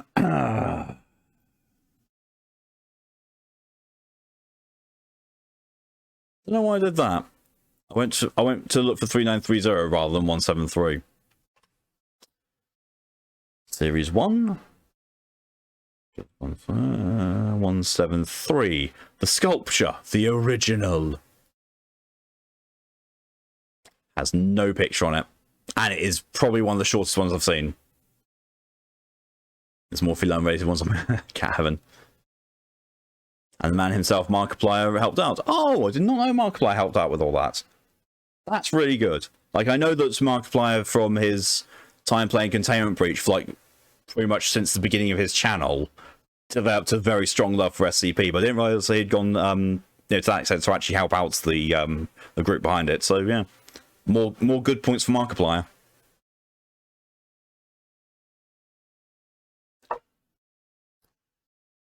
So,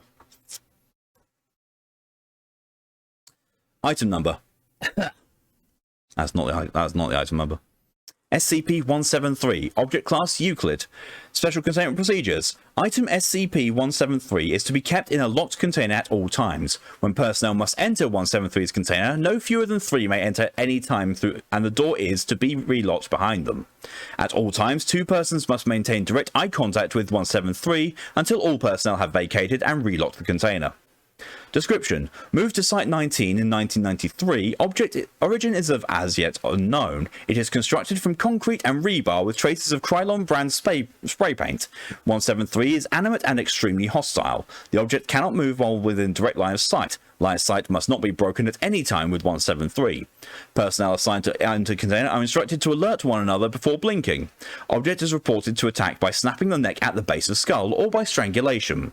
In the event of an attack, personnel are to observe Class 4 hazardous object containment procedures. Personnel reports sound of scraping and stone originating from within the container when no one is present inside. This is considered normal, and any change in its behaviour should be reported to acting HMCL supervisor on duty. The reddish-brown substance on the floor is a combination of feces and blood. Origin of these materials is unknown. The enclosure must be cleaned on a bi-weekly basis. Except he loves Scoot's D&D character in the game. I'm running she's the first one. Oh, this is true. Not aware of anyone who hates Markiplier himself. I've heard of one person who absolutely can't stand him, but that's PewDiePie, so I don't care. But no, Markiplier, love or hate his content, really, really nice person. You mind Bears? Many belly rubs for the Protogen. Really, really, really. Yes. Many belly rubs. Okay, now we've done that.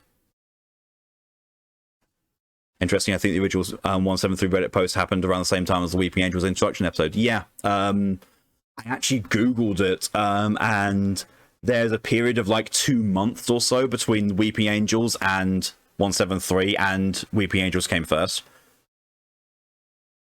Only a little bit, but still. I'm sorry, Lydia, did I just give you so many belly rubs you decided to take off? Ree.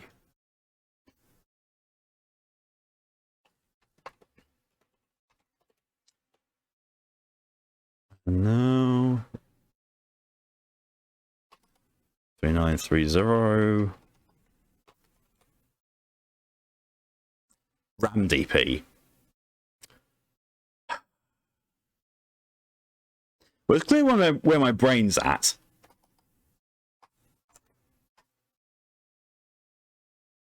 Basically, my right hand was not in the right place on the keyboard. Hadn't anchored it.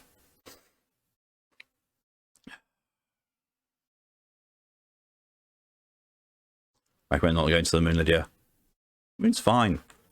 Isn't RAM DP just another way to say, hey, horny? Well, it was RAM DP. So, you know, ramming a DP. Oh, you know, Lydia can come to me for some RAM and some DP. Okay, 3930, the pattern screamer. Oh, God. Space bean. 14. Why does that sound like something?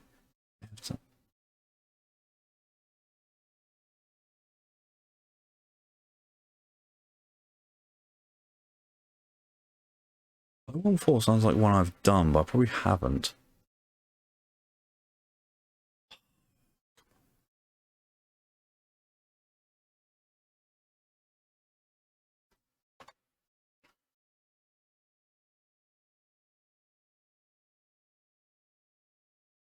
No, apparently not. Okay.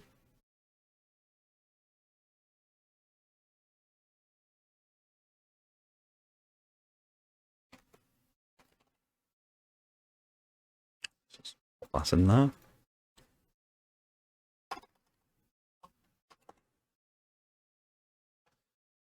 Accept that one, accept that one. Cool. Thank you, Lydia, for your contribution to the art stream challenge. Pattern screamers are probably the most interesting concept to come out of the SCP. So far, the SCPs hadn't until another SCP. I think it's a bit longer than I thought. That's completely fine.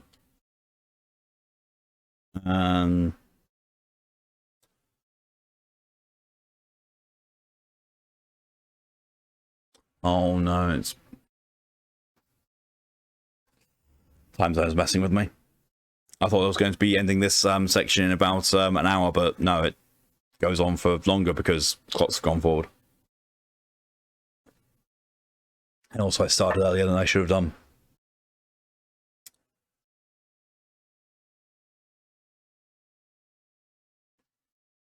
You sat on the floor, bad idea. Now you don't want to get up. So I tell you that you can always sit on me instead. Item number SCP-3930, Object Class NA.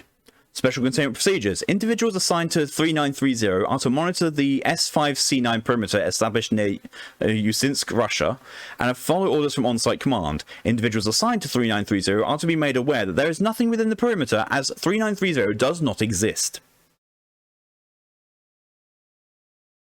Might be can't serve, don't wanna. Sort of true. Description: 3930 does not exist. The remainder of this file is level 5 3930 classified with restrictions. Input authorization credentials. By order of 051, the following files level 5 classified with restrictions. Unauthorized access is forbidden. 3930. Level 5 top secret. Containment class esoteric. Secondary class NA. Disruption class EKHI. Risk class critical. And the picture of it is just some trees at the edge of a lake with some mountains behind, which looks vaguely like it's been mirrored in the middle.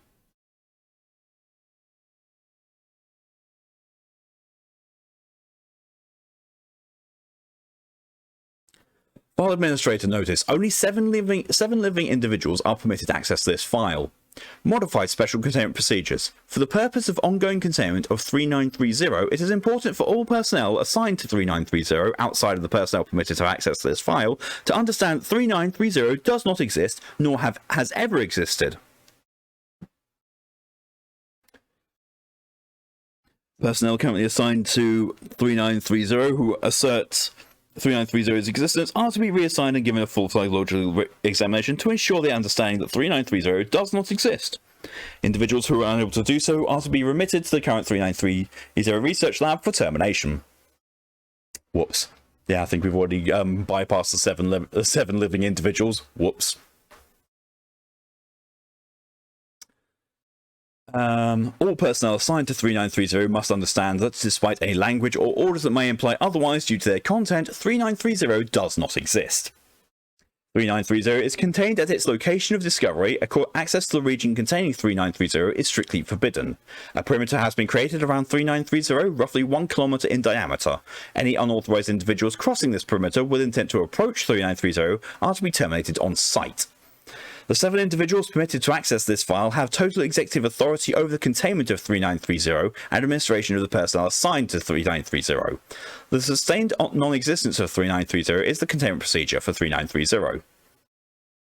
7 living individuals. That implies that either not all of the O5 Council have access to this, or the entirety of the council does, but only 7 of them are counted as living individuals, because we have seen evidence in previous interactions with the O5 Council that at least one of them is robotic or a computer system. Description: 3930 is a static void located within a 1 kilometer perimeter near Usinsk, Russia, established by Soviet scientists in the early 1970s.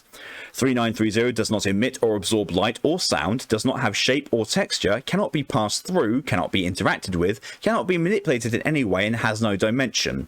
Though extensive testing using a variety of techniques, Foundation researchers have been able to certify with 99.999% accuracy that absolutely nothing exists within the region described as 3930.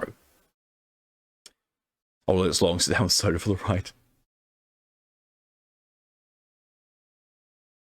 That is quite a fairly long one. Don't worry, we've had longer. Like, the longest one that I have read, I think, was actually SCP-5000. Like, you know, read in full, because there are other ones that I've read and have had huge extensions to it, but I have not read the extensions. Despite this, subjects exposed to 3930 will invariably describe the space as containing flora and fauna similar to those in the surrounding area, as well as a structure somewhere in the non-existent space.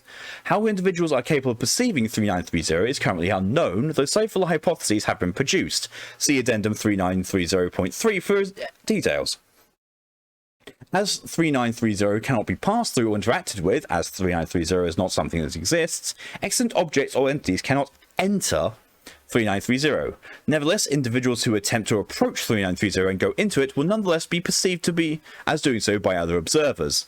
The moment the individual passes the non-existent border of 3930, they cease to exist. Despite this, outside observers will continue to perceive the individuals who pass into 3930 for some time afterwards, until such a time as they no longer do. In summary, 3930 does not exist. 3930 is not a physical location, point in time, singularity, vacuum, extra-dimensional space, meta-construct, or any other extant descriptive, as the requirement for any such descriptors is existence, which 3930 lacks. 3930 cannot be said to be anything regardless of its perceived properties. As 3930 does not exist, it cannot contain anything that exists. Due to this, anything that attempts to pass through or enter 3930, which is impossible due to 3930 being non-existent, will also cease to exist. Despite all of the above, human beings will still perceive 3930 as perceptible, and things that become non-existent due to 3930 as similarly perceptible. Most notably, certain attributes of 3930 perceived by cognizant beings are altered significantly by the number of individuals who are both aware of 3930 and are aware of the fact that it is affected by awareness. For more information about this, see Addendum 3930.3. Lastly, the effect human perception has on 3930's perceived properties cannot be diminished with amnestics or even natural death. The only known method to affect the nature of 3930's perceived abilities is for the individual who had previously perceived 3930 to enter 3930 and become non-existent. While the effect this has on 3930 is not immediate, it will diminish over time until becoming stable again after roughly 31 days. The highest number of individuals able to perceive 3930 while still maintaining the voice stability is 10, 7 of which are accounted for by containment procedures. My brain already melted from this one. Is like the game, sort of, it seems like. 2 allow for testing purposes and 1 for any potential civilian interference. Addendum 3930.1 Discovery.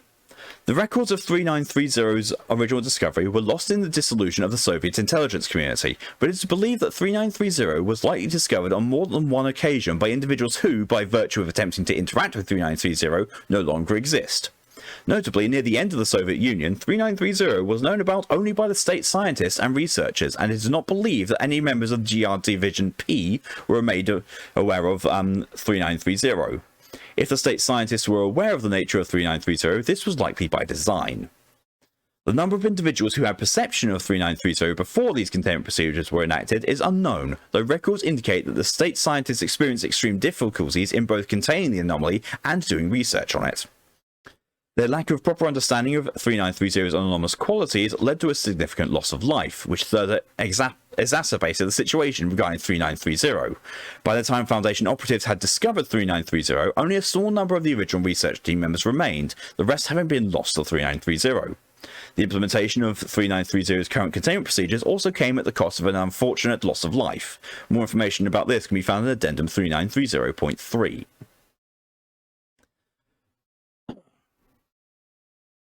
So,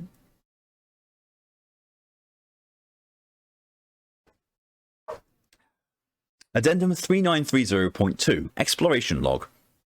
Exploration into 3930 is impossible as per the previously established understanding of 3930.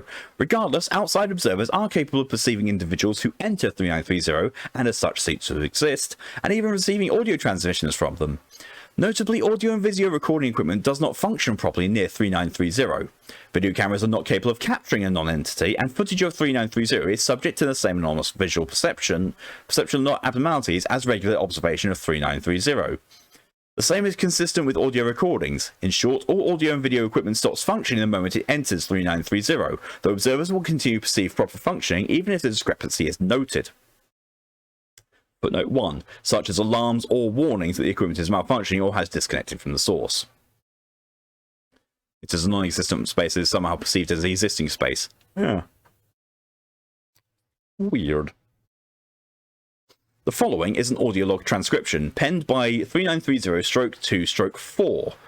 Footnote, the fourth member of the Foundation staff to be the seventh individual allowed to access this file, as he perceived it. During the recording of this log, 3930-7-4 spoke into a microphone, perceived a response, and then repeated the response into another recording device. As such, it is worth mentioning once more that the following is simply a conversation that 3930-4-7 appears to be having with another human who does not exist at the time of this recording, with both individuals' dialogue being spoken by 3930-4-7, or 7-4. 3930-3-3 moderated this event and confirmed the accuracy of the perceived responses, as well as curated the log afterwards. It's Siren Head vibes, oh lord. God. Weirdly enough, I don't believe Siren Head is an SCP. I think it's just a creepypasta. Begin log. 3930-7-4. Alright, D124, I need you to start walking forwards. Can you tell me what you see in front of you? D124. Trees. The woods. Any animals or wildlife? No. Alright, proceed forward. You're approaching the boundary of the anomaly. Do you see anything now? I don't know. Still just, at this point, D124 disappeared into 3930 and ceased to exist. Audio monitoring equipment confirmed that this radio had ceased to function. Regardless, neither 3930-7-4 or 3930-3-3 noticed this. Trees and bushes and stuff. Continue forward. Hey, hang on. There is something up here in the clearing. Some kind of building. Can you describe it for me? Yeah, it's short. It has a bunch of, I think it's like an apartment building. It's really overgrown though, like it's been abandoned for a while. How big is the structure? Oh, I don't know, maybe 100 feet long? I count 6 doors on this side. Looks like it might curve around in the back. Go ahead and continue forward. Sure. Actually, by the way, I just noticed something. There's a sound I can hear now, but it's really quiet. I thought it was the wind or the grass a moment ago, but it's definitely neither of those. What does it sound like? Honestly, I don't know. It's faint. Roger, keep us updated on that. Alright, I'm up on the building.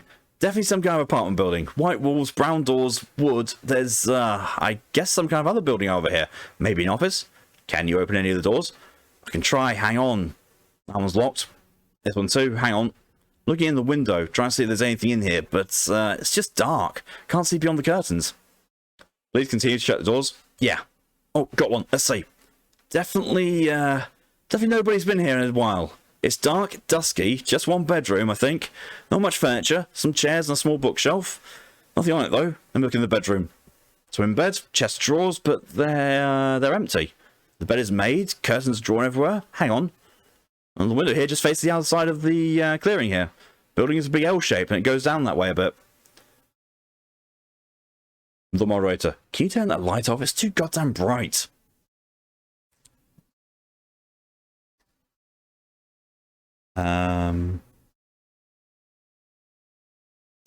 D124 continues to search the room and attached bathroom for the following 5 minutes. Eventually, he is asked to leave by 3930-7-4.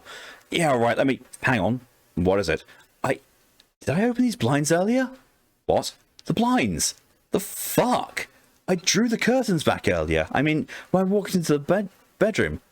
I don't know. No, I definitely did. I remember it specifically because then I looked out that window. I opened these curtains. Is there something else in here? We don't have reason to believe so, no. Then what closed the fucking curtains? Why are they closed? We don't know that. Of course you don't know that, but man, I definitely opened these because I stepped over here and looked out and I said, well, there was nothing that... I said there was somebody out there or... I don't remember what I said, actually. Maybe I was wrong. That's weird. Come again? Nothing, I just, I guess I'll keep on going here. That's to be worth noting that this person he's talking to no longer exists. Is anyone guessing, the library vibes from Doctor Who? You know, with the spacesuits after the person inside has been skeletonized by the Vashnarada. Hey, who turned out the lights? Because I'm getting that. Radio ghosting. Next room here is more of the same. It's backwards from the other one, though. This room has a TV in it. Is the TV on? What? No. Nobody's been here in weeks, maybe years. I don't think that... Actually, you know what? The TV is still warm. Somebody has been in here, too. Let me see if... What is it? It's on, but it's strange. The channels keep skipping around. Just images, pictures, black and white, a backwards ocean, mirrors and faces, a funeral pyre. Keeps going back to one image. Black background with dark shapes floating around. More than one. They're really small and hard to see, fading in and out. Can you hear that? We cannot. Is that sound again? Not coming from the TV. Maybe from outside. This, Come again? Well, it's just that this is going to sound crazy, I know, but I swear I came to this room through a door on that wall, and now the door isn't there. There's a window there instead. Can you see out the window? I can. Alright, this is going to sound really crazy, but I can't open the curtains. When I go to pull them back, there are just more behind them, and more behind those. Are there any other exits to the room? There's, at this point, a telephone in the mobile research station begins ringing in the same room as 3930-7-4 and 3930-3-3. The latter of whom stood to answer it. As he did, 3930-7-4 described hearing another phone ringing on the other side of the audio transmitter, near D124. There's a phone ringing. I remember it being here. Hang on. Hey, don't. Both D124 and 3930-3-3 Newton. Hello? Yes, we're watching. Listening in on this. Can you hear me? At this point, 3930-7-4 notes severe echo originating from his audio receiver coming from D124. The pair of them in unison. Hello? Hello? Can you hear me? Am I speaking to you right now? What is this? Hey, hang up the phone! Hang up the goddamn phone! 3930-3-3 hangs up the telephone and appears confused and disorientated. On the other end of the audio receiver, D124 expresses similar confusion. What was that? Did you hear any of that? D124, are there any exits from the room you're currently in? Yeah, there's a stairwell here. I can try that. Roger, please do. Alright, I went down the stairs and now I'm in another room? No, wait, is it? Hey, I forgot to mention earlier, but my skin feels really strange. What do you mean? Sort of chalky? When I brush my hand against my arm, it's just sort of, don't know how to describe it. It's like it's just stopped being there for a minute. Noted. Can you describe your surroundings now? It's the same couch as the previous room, but there's something different about this one. Maybe the room is the wrong size? It feels a little bigger, things are more spread out. Can you get back up the stairs? Stairs? The stairs you just descended from. What stairs? You just descended down a flight of stairs to get into this room. No, I came through the front door, right over here. Oh, that's weird. The door's locked now. You sure you can't hear that, by the way? Can you describe the noise you're hearing? Like, do you ever listen to static? Sure. Sometimes you hear things in the white space, yeah? Your brain filling in the gaps. Sounds like that sound. The sound your brain makes, only without the static. It's really not very loud, but it's really noticeable. I think, let me see. There should be a door out of here somewhere. Let me look.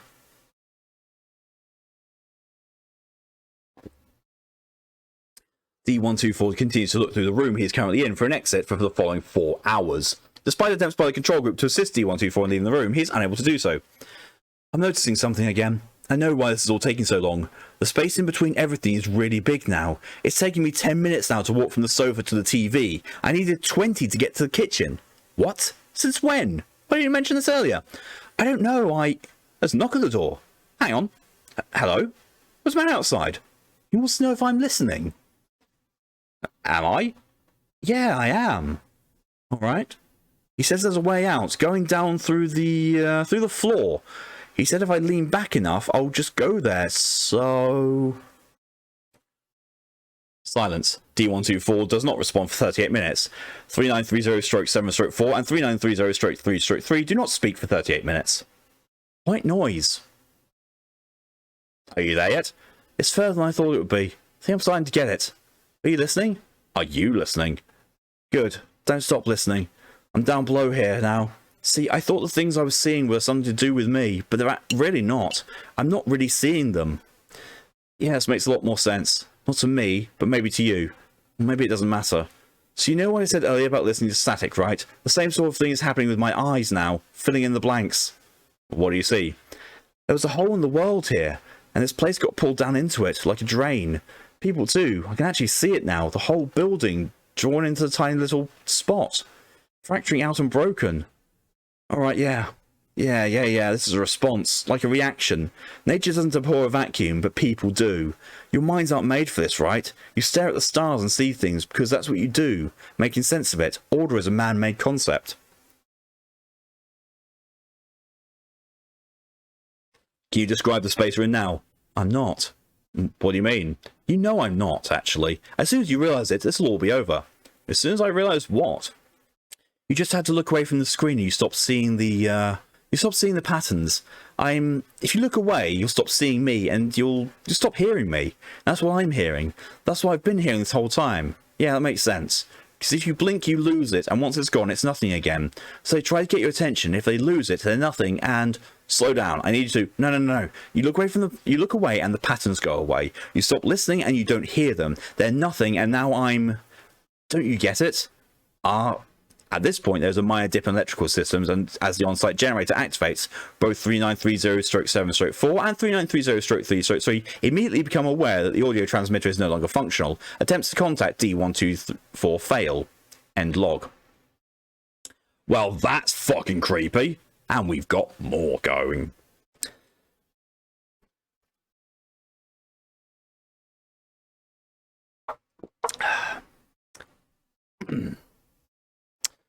Addendum 3930.3. Interview with 3930-1-1. The following excerpt is taken from an interview log conducted with Dr. Andrei Vasilyev, a Soviet scientist who was found operating the containment procedures for SCP-3930. Please don't expect me to do a good Russian accent. Before the beginning of Foundation intervention, Dr. Vasilyev was eventually offered a position within Foundation and became 3930-1-1 shortly afterwards. The interviewer was Dr. Pyotr Kuzkin. Translation provided by Dr. Simon Pietkow. Begin log. Dr. Kuzkin. What is it?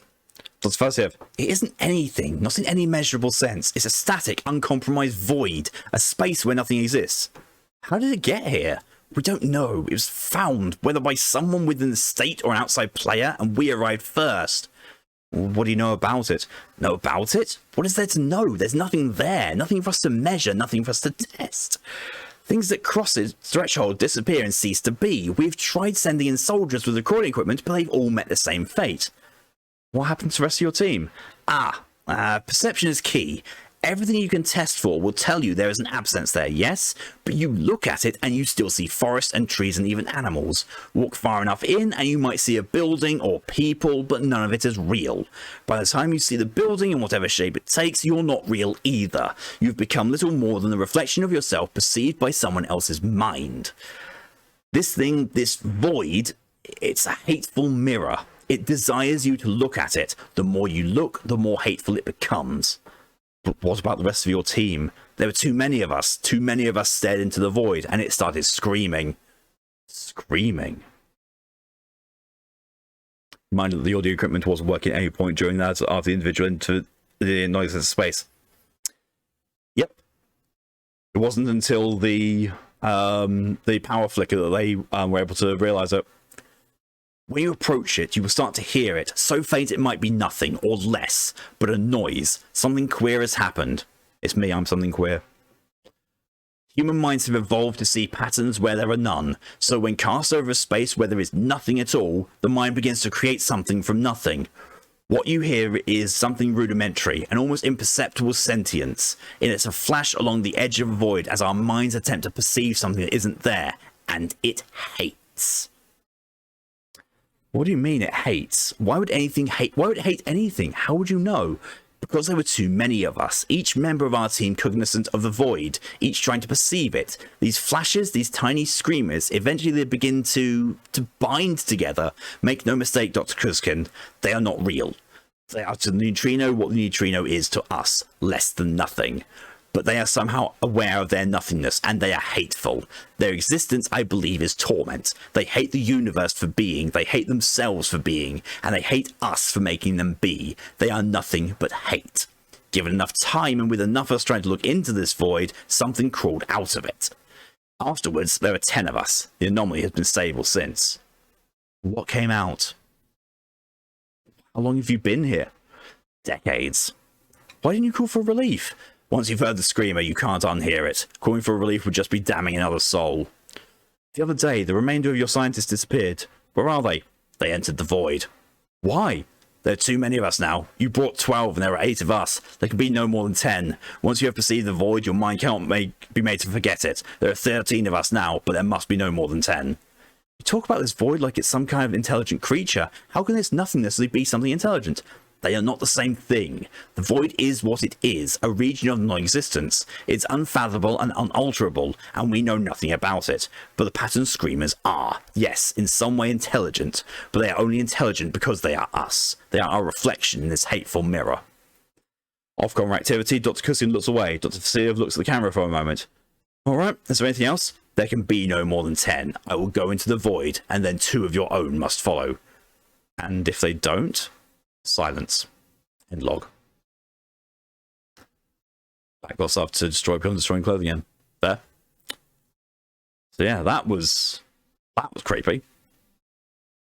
Again, as you would expect from a Pokemon, very, very, very well written and very creepy. Okay. So we've just gone over the 2-hour mark. And we're going to be going on to this.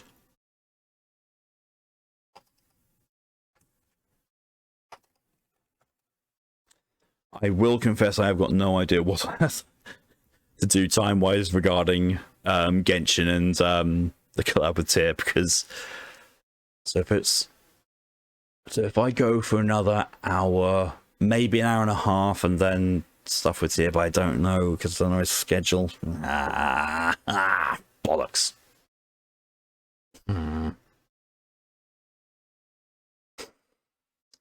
This is gonna be fun to find out.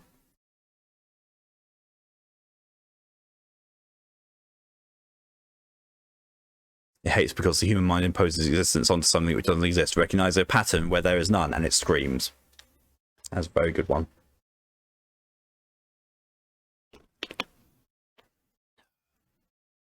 I continue to be very impressed with the quality of these SCPs. I can see also why they, like, when the time comes to open up a new series, they hold a competition, because they must get hundreds of thousands of submissions, and they have to reduce all that down to 1,000 and then pick a winner from that. Oh God, that's got to be some. That's got to be some deal. And the fact that the administrators for this don't even get paid. They're doing it all out of their own time, their own volition. Okay. Item number SCP-014. Object class safe. Special containment procedures. 014 is to be kept in sight, in a chair with arms, preferably facing a window. Music should be supplied on a regular basis, preferably constantly. This music should not include pieces originating after 1937. A security camera should be present in 014's room. Description: 014 is a Caucasian male appearing to be approximately 30 years of age, with black hair, brown eyes, and somewhat round face. Records indicate his name to be Robert Chetford, confined in 1915 to the Norwich Asylum in Connecticut for delusional insanity, claiming that he had been cursed to live forever and was slowly turning into concrete in consequence. The asylum closed in 1937 and the patients were transferred to various other facilities. 014 came to Foundation attention in 19 from rumours of a patient who seemed to be entirely immobile and showed no signs of aging. Further investigation determined that the acquisition was warranted. 014 is to all outwards appearances a normal man. He does not appear to age and shows no sign of possessing a metabolism. He does not eat, drink, perspire, or in any other way demonstrate life functions. He breathes only to speak, and apart from his eyes and vocal apparatus, is to all appearances utterly immobile. He has never shown any evidence of pressure ulcers, despite his position not having varied for several decades. Neither do his muscles appear atrophied. He can converse normally, but shows little knowledge of or interest in events since his confinement. Addendum. Note, frankly, were I to interview this man without knowing his history, I think he was a perfectly sane and well-adjusted individual who happens to be a quadriplegic. As it is, I have to conclude that he is the ultimate proof of the idea that the mind rules the body. He thinks he's concrete and will live forever, and so he's as close to both as can be, somehow. Doctor. Interesting one. Short and sweet. Well, let's hope the random page works. No, that is not. Oh, no, random. I need to click random SCP.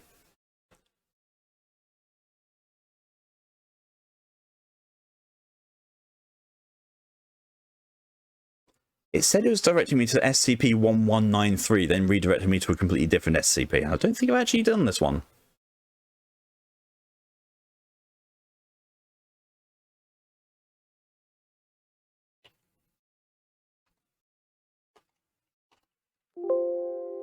According to my list, no. So we're going to go on SCP-4483.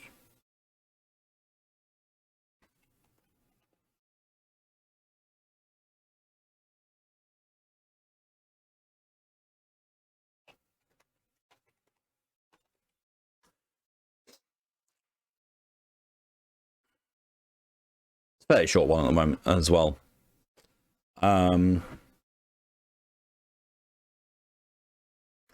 Item number 4483, level 1 unrestricted, containment class Euclid, disruption class Vlam, risk class Notice. Special containment procedures: 4483 is to be held in a standard secure containment locker at Site 19. Following incident 4483.1, all personnel using 4483 for testing must have shown significant ability for concept cognition, visualization, and retainment. Use of 4483 on human subjects, whether for testing purposes or otherwise, has been indefinitely suspended.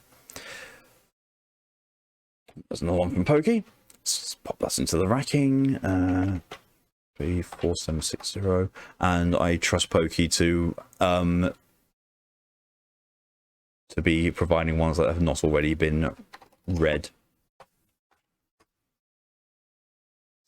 Double check just to be on the safe side.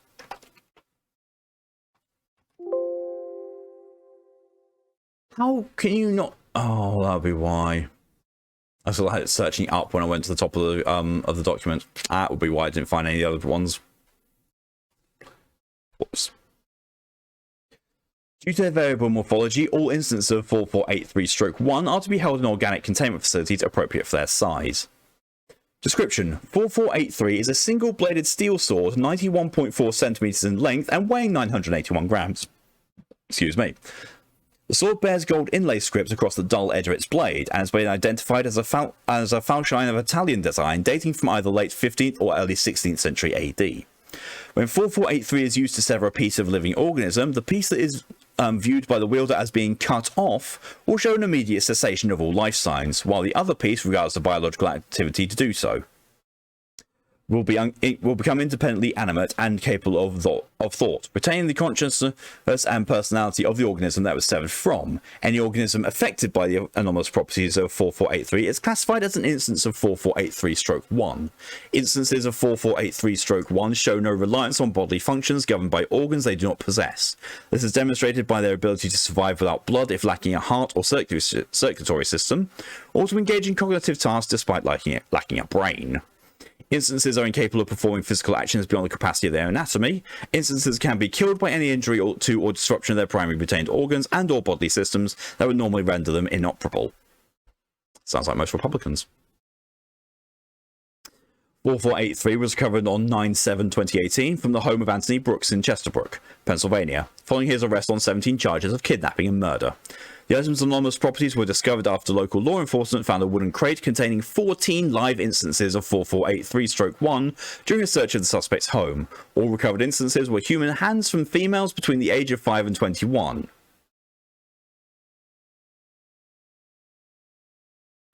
Ick.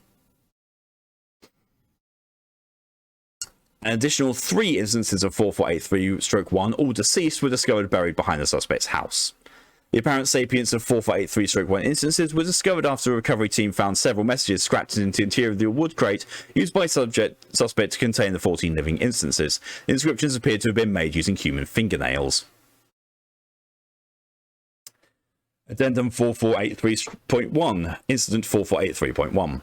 On 7/18/2020, several staff members attempted to use 4483 on Agent Herm in an emergency medical capacity. Agent Herm had to be partially disemboweled during a limited containment breach, and an attempt was made to remove the damaged organs, primarily parts of the gastrointestinal tract, under the reasoning that 4483's enormous properties would allow Agent Herm to survive without them. However, possibly due to the stress of the situation, the staffing member using 4483 appears to have improperly visualized the procedure, and Agent Herm was left as a semi-animate mass of bowels. The sapience of Agent Herm's remain has yet to be ascertained. What a shitty way to go. That's a weird one. That just goes to show that some of these SCPs can just be outright weird.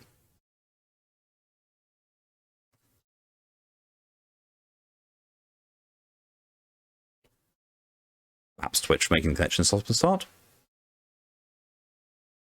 there anyone else, or is it... Is this an isolated incident, or is this...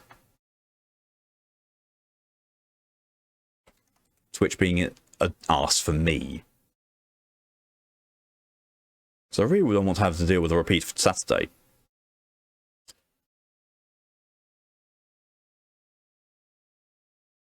You still exist? There. I love that SCP-4000 is... It doesn't have a number designation, it just says taboo. Yeah, that's going to be a weird one. 4760. 4760. An eye for an eye. This is another pokey one, and you can tell... Oh, good God, this is a bit of a long one. This is a fairly long one. Okay, so what I'm going to do... has to do with what it is itself. Right.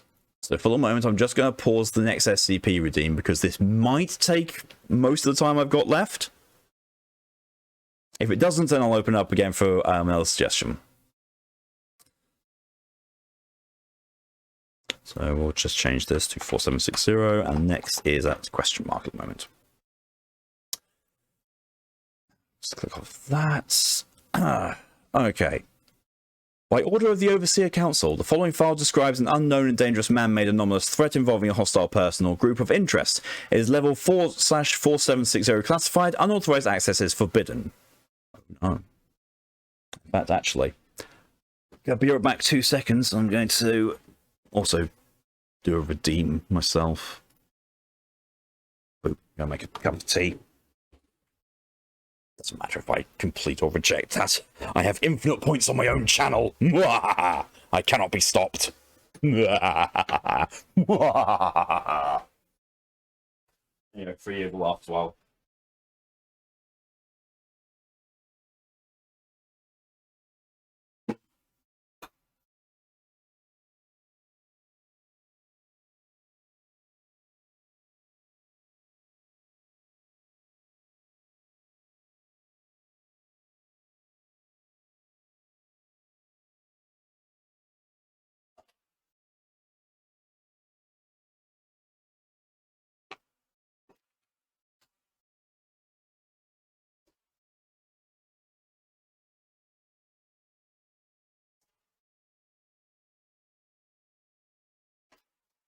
God damn it.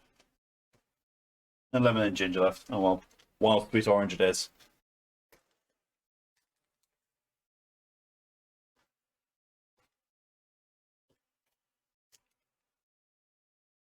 God, that's strong.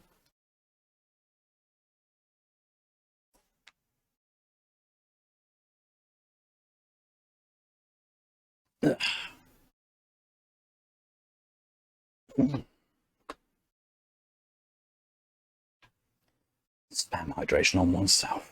No. The hydration train was removed from the overlay for a reason. Let's see.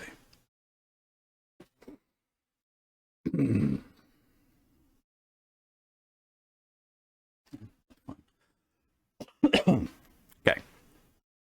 Item number 4760, level 4 secret, containment class Euclid, disruption class Kennick, risk class Danger. Got a picture of SCP 4760 exclusion zone, which looks to be a beach. And a map of the edge of Naikoon Provincial Park in Graham Island, BCCA. I think that means it's in Canada. Fucking Q.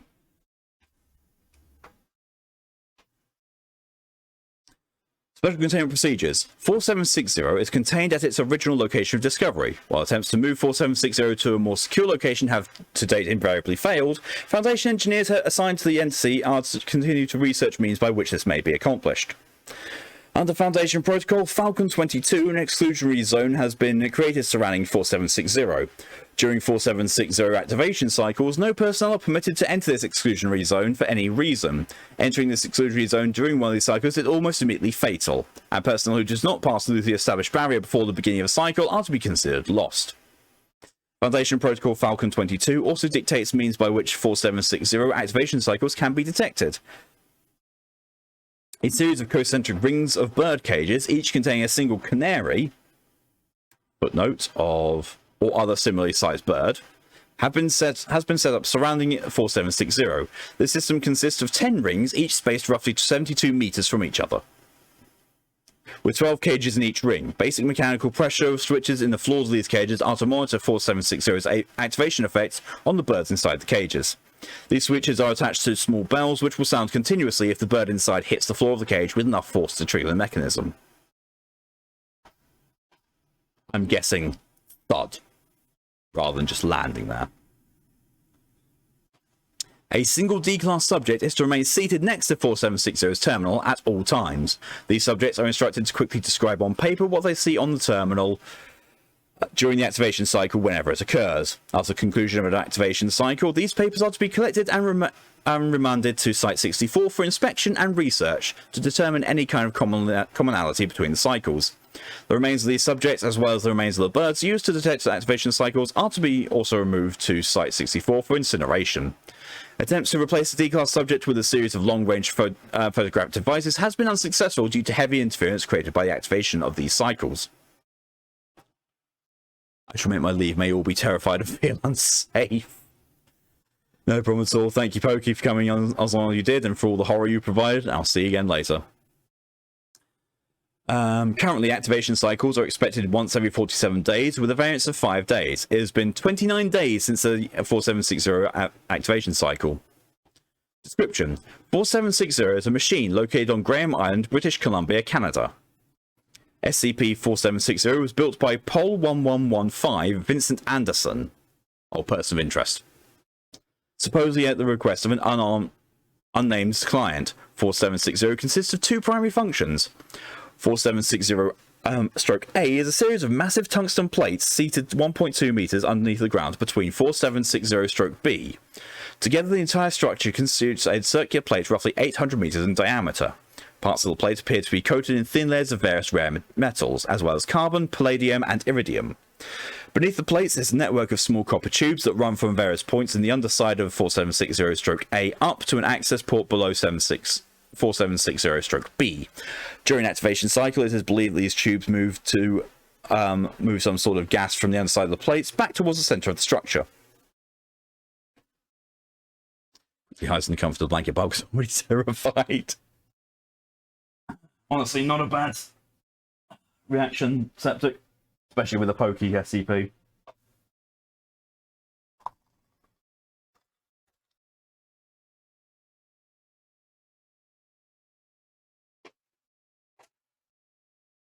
Ooh, that smells nice. Nice and orangey.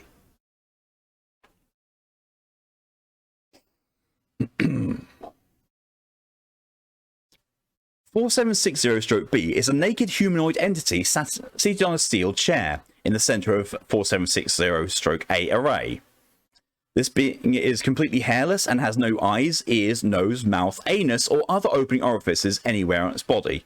In place of eyes, 4760-B has two metal ports over each of its eye sockets, attached to which are two metallic cables running from 4760-B to a small television on a metal stand nearby. Although 4760-B has no apparent means by which to take in air, 4760-B's chest still rises and falls as if it was breathing. It does not ever consume food or excrete waste, and is otherwise completely still aside from the rare instances in which it reacts to stimuli. Footnote of: the extent of these reactions is usually nothing more than twitches and shakes, leading some researchers to be unsure as to whether or not 4760-B is reacting to stimuli or making involuntary movements. Aside from this, 4760-B is otherwise completely featureless, and though it has been described as being vaguely feminine in appearance, it has no discernible gendered characteristics. 4760-A and -B are part of a system that is believed to have originally been intended to allow for remote viewing. In records of 4760's creation, Vincent Anderson notes that the entity is capable of perceiving human voices and taking commands, which would in turn trigger an activation cycle and display the intended target on the screen attached to 4760-B. The entity no longer appears to respond to commands or the human voice at all, but skill can be triggered manually by touching 4760-B or the cables attached to its eye sockets in any way. During activation cycles, 4760-B will twitch and move slightly more than usual, and an image will appear on the screen next to it. In all instances of 4760-B's activation, the entity will appear on the screen alongside the intended subject of the viewing. Footnote of: 4760 will appear standing in these settings if possible, with all the cables of its eyes running off screen. The entity typically appears motionless in these events, but has been observed interacting with the subjects involved with various results. See Addendum 4760-X for more information. Activation of 4760 is fatal to any living thing in the area directly above 4760-A. Though means which are currently unknown to Foundation thermatologists, 4760 is capable of suddenly and violently drawing energy out of living things, resulting in their deaths. While 4760 can also drain energy from electrical devices, the effect is substantially more apparent with living creatures. This effect appears to be intended. 4760 is not capable of creating and maintaining an image on screen without at least some loss of life. If no creatures are within the boundary of 4760-A at the beginning of the activation cycle, the effect will spread as far out from 760-B as it would otherwise. The birds used to identify 4760's activation cycles has thus far not been enough to sustain a full activation cycle. From the moment 4760 begins activating, human subjects within 4760-A will generally experience no more than 15 seconds of consciousness before succumbing to the effects of 4760. The bodies of creatures affected by 4760 show a uniform state of decay. Subjects generally appear dried out and withered, with bones and other hard structures becoming brittle and flesh and meat becoming seized and torn. The result of testing indicates that these processes is extremely painful for entities that experience it. As footnote, due to this, or perhaps due to 4760's effects in general, animals in the surrounding area generally avoid 4760 at all costs and will become panicked and anxious if brought near to it. Speaking of which, hello Capius. Hey Cape.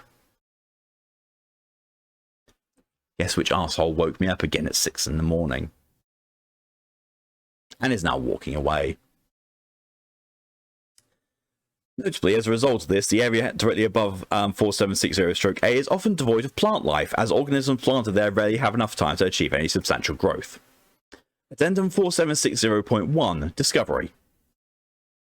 4760 was discovered after the death of hiking enthusiast and internet personality Anders Max, who was reportedly hiking and kayaking in British Columbia. In his final video blog entry, Max described arriving at 4760 and staying there for the night.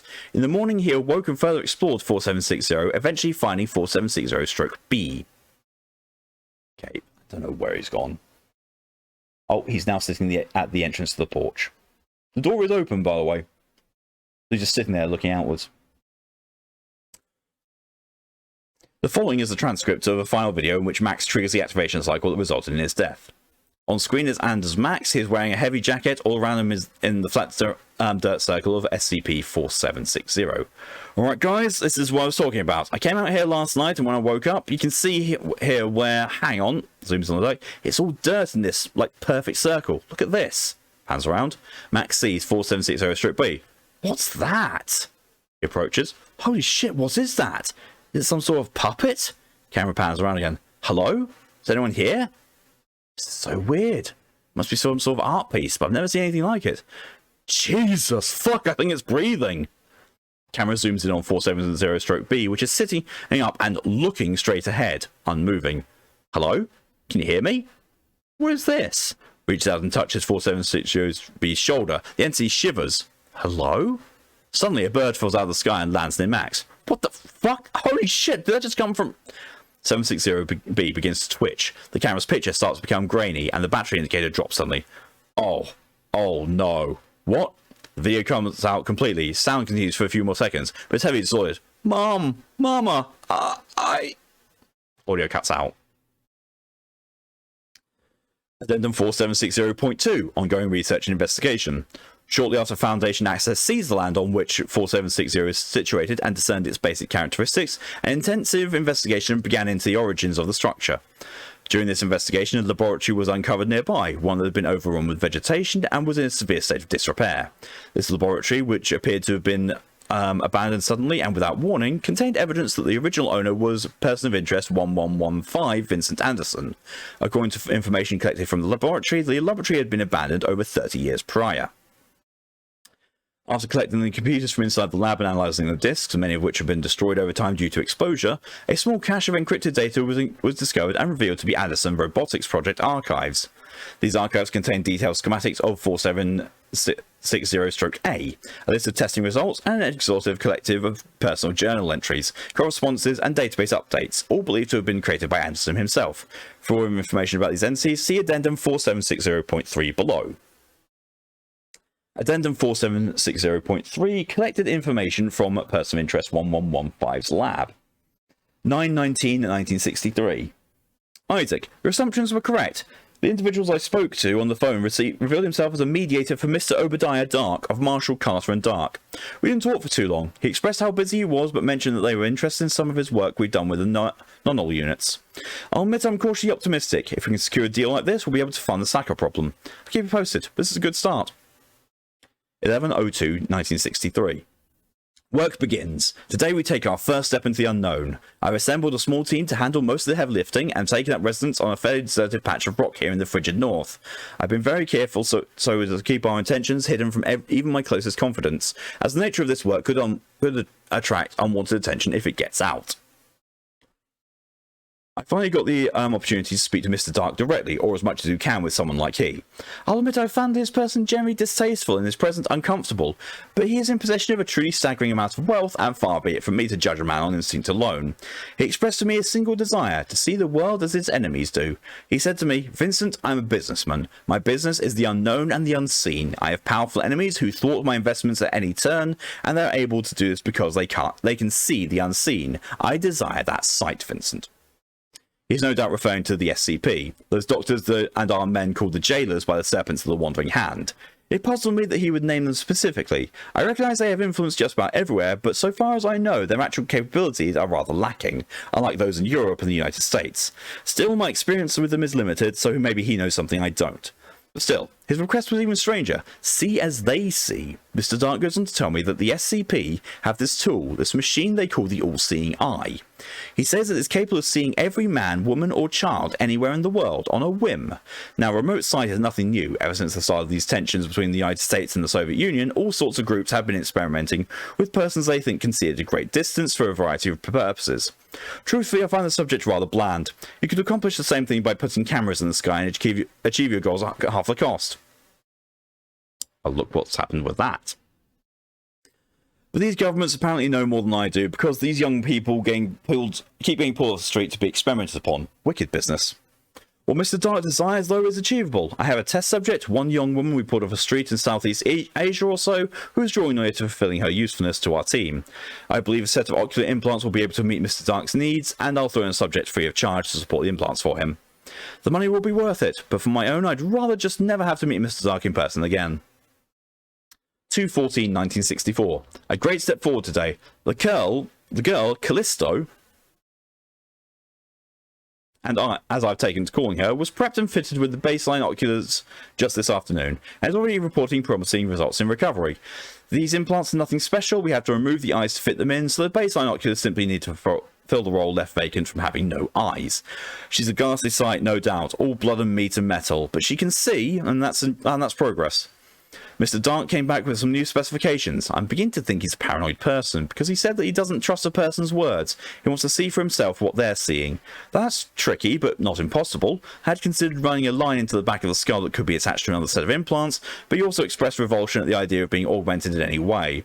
His loss, but that does mean we'll need to find a screen he can look at that will interface with the implants directly. I think I have some ideas there, but that is work for another day. 6/27/1964. More progress and more setback. The higher grade implants were seated today, and upon turning them on, they were almost immediately overwhelmed Callisto. This isn't optimal, but it's also not unexpected. Humans aren't designed to pull this much information in through their eyes. I asked her if she could see my office on the other end of the island, and she could, but the effort of doing so exhausted her. There are ways around this, I think. What needs to happen is we need to supplement her body with another power source, something that the implants can draw from that won't pull energy from her own person. My team suggested some sort of atomic generator, but I feared detection by the prying eyes of the Soviets and Americans. I believe a more straightforward approach is required here, one that draws power silently and inconspicuously. I'm imagining a large disk of photosensitive panels that could draw power from the sun the same way civilian solar power operates, though I'll need to find a way to augment that power transfer. Modern panels are remarkably inefficient and simply won't do.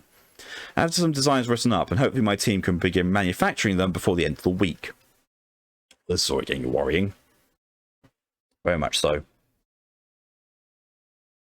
This tea does smell nice, though. Oh, that's a very strong taste, but very nice. 3/30/1965. A great leap forward. Today we turned on the solar energizing disc and asked Callisto to look into the locker of my Vancouver laboratory and tell me what was in it. Sure enough, she managed to do so and even described the room around it. I hooked up the new video cables to the implants and wired them into a television, and I was able to see what she was seeing as she was seeing it. Incredible. Sure, the image was grainy and her own intrusive thoughts occasionally bled into the picture, but it was there on the screen. She really is a remarkable specimen. Her brain is a gift. In another life, she might have been the next Da Vinci or Einstein, but Providence found fit to burden her with motherhood, poverty, and loss at a young age, which has crippled her over time. Her experiences are difficult to work around. Every now and then I'll catch fleeting images of babies and collapsing buildings on the screen and have to redirect her attention. She is resilient, though, and her mind has shown no frailty when handling such an excess of information. It's amazing to behold. That's gone even more disturbing. Few more months of tune-ups and I believe we're ready for meeting Mr. Dark. Though I prefer to keep my distance from a man like him, business demands that we make pleasantries once again. Bless you, capitalism. 5/12/1966. If I could communicate a long and drawn-out sigh followed by a vigorous rubbing of the temples in the written word, this is the place where I would do it.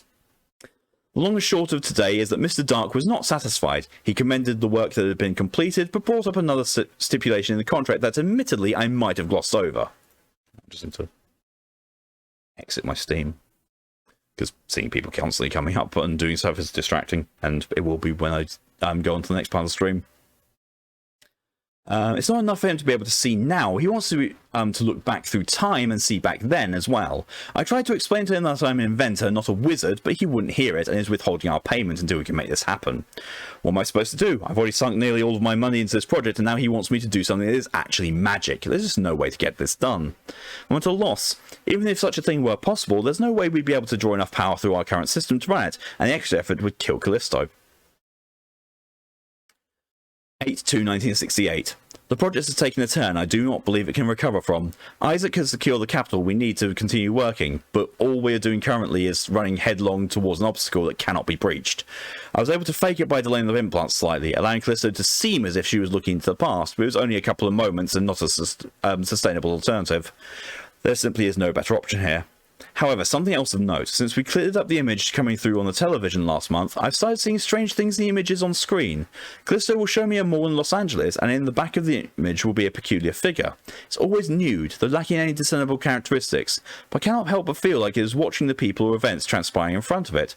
Is this some mirage? Some Project Callisto sense of self? In the early days, I would occasionally see this figure or some approximation of it. When her mind was stray and the influence would appear on stream. Is this her consciousness made manifest? I do not know, nor does it really make a difference. There's no way forward that does not include a miracle.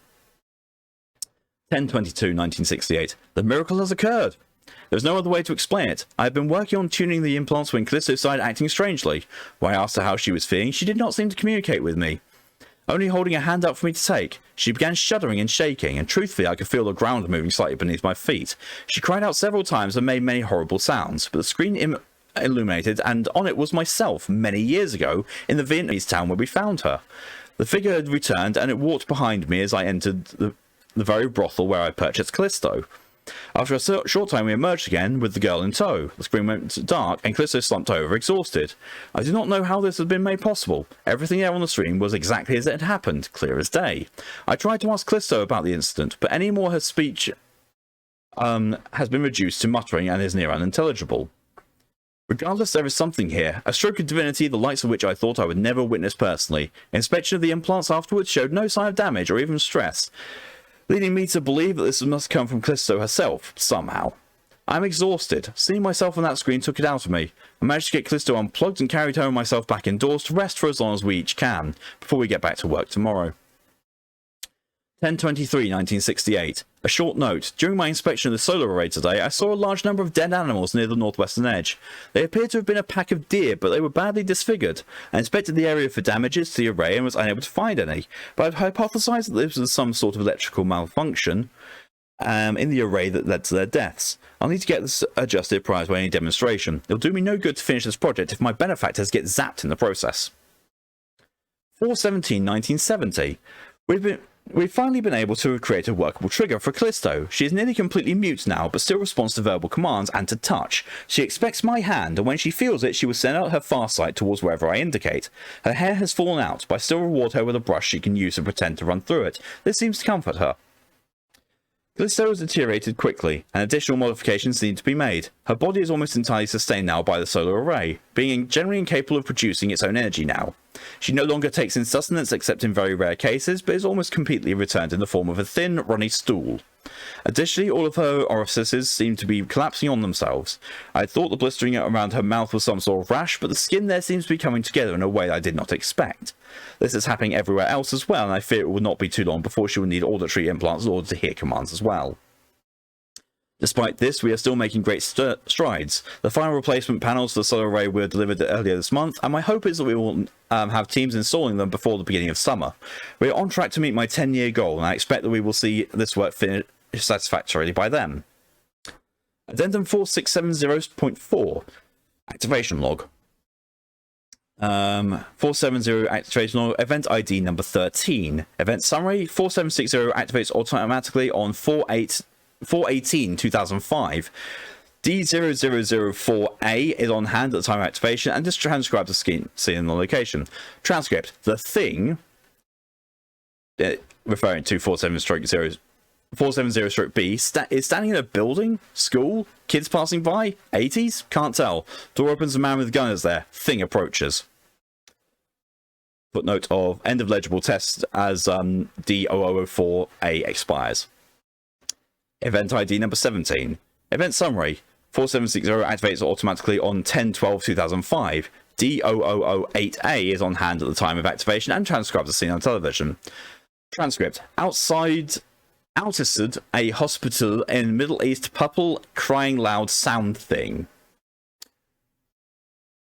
4760-B, looking in window, sound of plane, then explode. Dark. Event ID number 32. Summary: 4760 activates automatically on 9/21/2007. 0003B is on hand at time of activation and transcribes the scene on television. Transcript: inside some facility, small boy on the ground, two people, guards, appear incapacitated. Boy is crying and frantically trying to put something together in a corner. Someone trying to get in the door. The figure being 4760-B, is standing behind him. The boy's body starts to charge, and the figure reaches down towards him, and end of transcript as the D subject expires. Addendum 4760.5, recovered video. Note the following video was discovered on a cassette tape in Person of Interest 1115's laboratory during investigation of the site. Due to severe damage to the tape, certain sections of runtime are omitted. Section 1, 0 to 15 seconds. Several individuals are standing near the center of 4760. The large metal plates are visible beneath them and are not covered in dirt. A small stage is set up next to 4760-B, which appears to be covered by a sheet. An individual identified as Vincent Anderson is standing next to another individual identified as former Anderson Robotics Executive Officer Lyle Tago. The group is speaking casually. Section 2, 1 minute 41 to 2 minutes and 2 seconds. Vincent Anderson is standing on the stage talking. Audio does not play. He gestures towards Lyle Tago and then towards the individual in the front row of seats that cannot be seen from where the camera is placed. Section 3, 4 minutes 12 to 4 minutes 14. Vincent Anderson is standing next to SCP-4760-B, now uncovered. A man in a purple bowler is inspecting the implants. Section 4, 7 minutes 56 to 11 minutes. Oh, Vincent Anderson is standing between 470-B and the attached television. He gestures towards someone off screen. Anderson, we're going to begin our demonstration now. You've all already seen what Callisto Series Model 01 is capable of doing presently. Excuse me. But now, witness what she can see retroactively. Anderson turns to 4760-B and whispers something in its ear. He touches the entity's face, which immediately retracts and begins to convulse slightly. There's an audible humming sound picked up, and the audio momentarily cuts out. Anderson wipes sweat from his brow and gestures towards the screen. The screen is barely visible, but it appears as if two people are near each other speaking. The audio comes back in the middle of their conversation. Identified person 1. Delivered today at Marshall's storehouse in Lithuania. He wants to know how soon you can come out to see it. Person 2. Already told him. Got nothing to do with it. I don't know how friendly Skitter thinks I am with them, but certainly not enough to deal with that. He's planning on passing off to Bright, you know. Adam Bright? Good. Let him bury it instead. It's a mistake helping him then. It will be a mistake helping him now. Warned him back then that the factory doesn't go unpaid. If Bertrand wants to run for them the rest of his life, he's more than welcome to, but he's not about to stand on me with that. Where do you think they'll keep it? Oh, I wouldn't want to speculate. I'm sure the Foundation has plenty of dark places, like things like that. Good riddance. Hello and welcome. Is anything good? We've gotten through, oh, Jesus Christ, 1, 2, 3, 4, 5, 6, 7, 8, and we're on the 9th SCP. There's been some really good ones. Pokey's gotten some. Got a couple in. Also read the very first SCP of 173. And a bit of a discussion on the stuff surrounding that. But yeah. It's been good. Okay, KPS, come on then. Come on. Hi, buddy.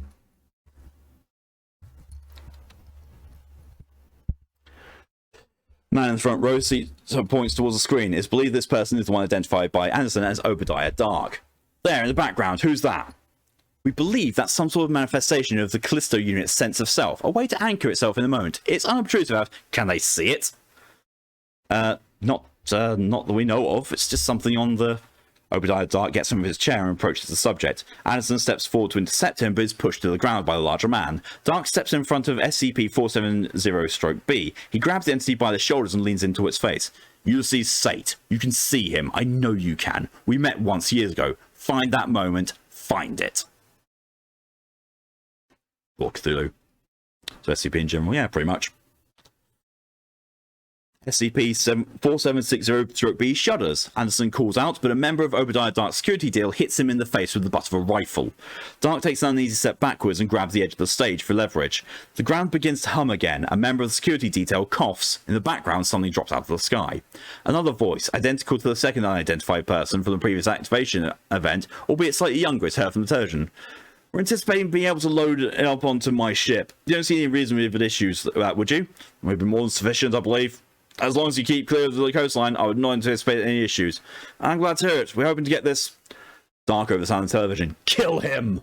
Looks down at 4760-B. Kill him! Do it now! Do it! Kill him, you bitch! I can see you standing behind him. Kill him!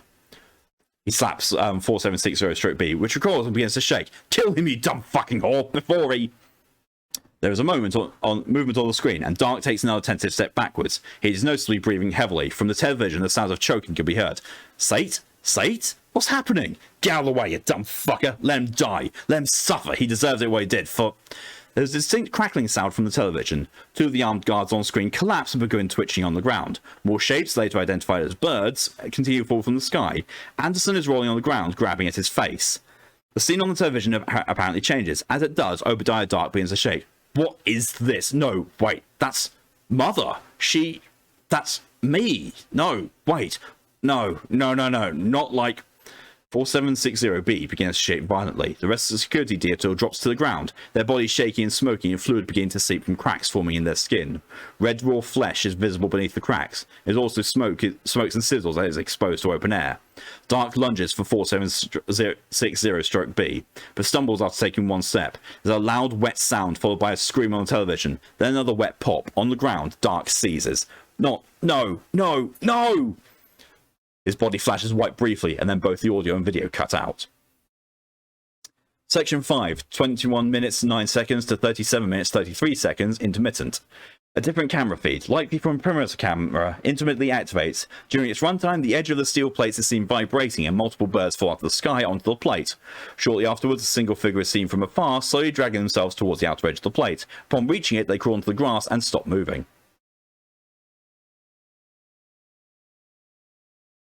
Ooh, tea's good. Section 6, 43 minutes and 2 seconds to 44 minutes 24. An identifier in the corner of the screen marks this as being from a third camera. The room is dark, but a figure can be seen moving in the darkness by the faint light of the camera's green battery indicator. A voice, severely distorted, footnote of, due to the otherwise clean state of the rest of this section of the tape, it is not believed this distortion is due to tape damage. And clearly in pain, speaks to the camera. It is believed that his voice belongs to Vincent Anderson. Face. My face. God. Oh God, what have I done? What have I done? God, no. Another person enters behind him. The room is momentarily lit by the setting sun outside the laboratory as the individual opens the door. It's believed this person is Anderson Robotics Executive Director Isaac Dillard. Vincent? Vincent, what the hell happened out there? Are you okay? We heard something rumbling and got here as soon as we... What are you doing? Anderson is heard opening clothing drawers. I did this, sir. I created something that was cruel, and she felt me. I felt her, and I felt cruelty, hate, because of me, because of what I did. I did it. What are you talking about? Where are the investors? Vincent? There's the sound of an automated drill being used to affix something to a piece of metal.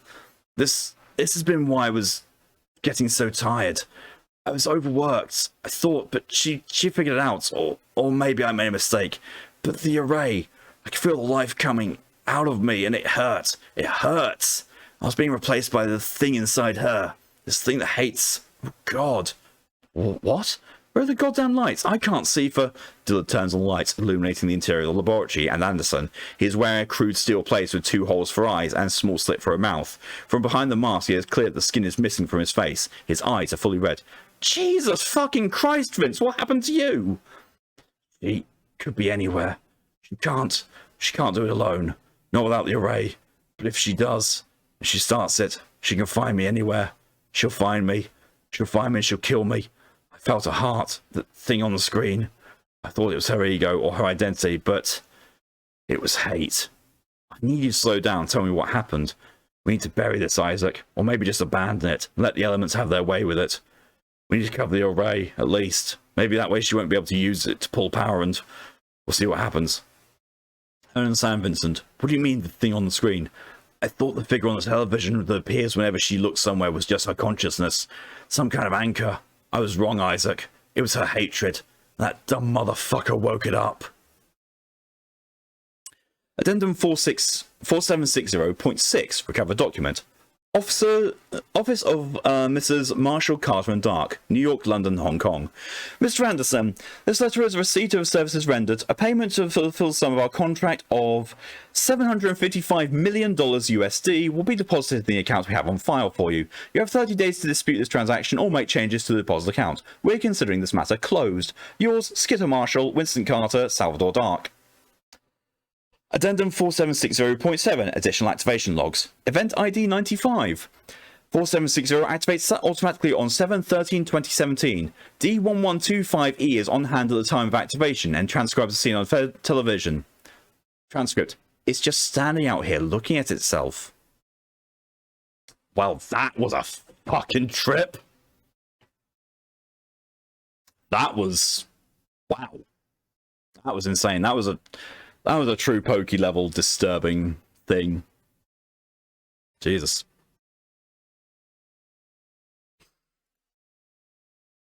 I'm wondering now what to do time-wise, because I've been going for nearly 3 hours. I could potentially do some more SCPs, or I could just switch to Genshin and see what time tier turns up. Or I could end early. I'm going to put it up to a poll. Do more SCPs. Early Genshin or end early. There we go. Poll is up for 3 minutes. Go ahead and vote on what you would like to see happen.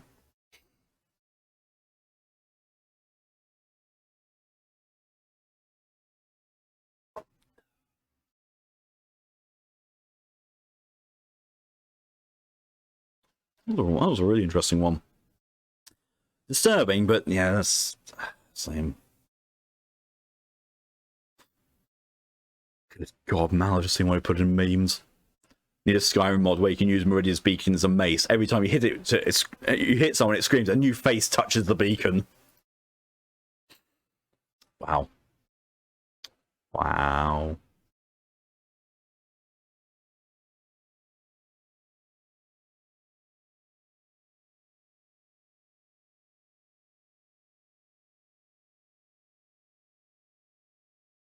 Genshin sounds good, plus let's hear it on the fun. Currently got 1 vote for more SCPs and 4 for early Genshin.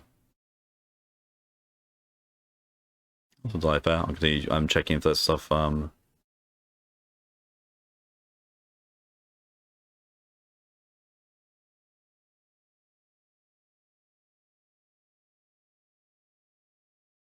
entrance to stuff on Discord.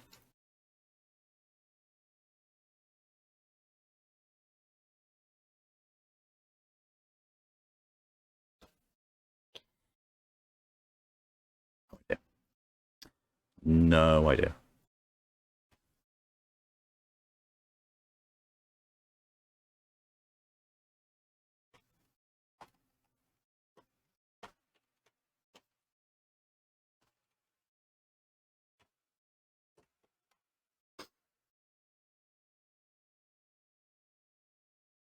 I wonder if I switch over to Genshin and change the category, it will actually finally have me showing as being live on Discord. Some eye bleach from all the SCPs. The cat one. This is me reading cryptid horror stories as bedtime stories for people. Except having the beacon in everywhere. I personally don't get why the beacon is hated. So as far as I know, the reason for the hate behind the beacon is that if you want to get the beacon, then there's no guarantee of it spawning. If you don't want to get the beacon, then it seems to pop up every single time. It's just one of those things. You can find some Discord service. Yeah, that's very true. Absolute weird stuff. Oh, early Genshin wins. Perhaps food while waiting. I think that's some leftover cheese ball somewhere. Nice. Phone died, so on the PC now. I'd get the vegan. Everyone, get the vegan! I don't know why I keep pointing over that way. Probably because if I point this way, I'd smack my hand on the wall. Can I? Yeah. The wall is so close to me that pushing my hands against it makes my hand go like that. And that's not even, fully... No, it's pretty much fully stretched. Check your media share. Yeah, I've heard that the cheese tax song as.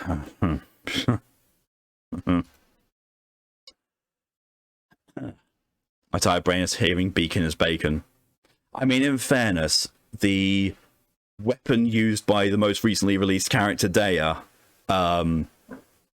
is the beacon of the Reed Seas, and whenever Tyr talks about it using voice to text, it also always translates it as bacon. So it's just kept on calling you bacon.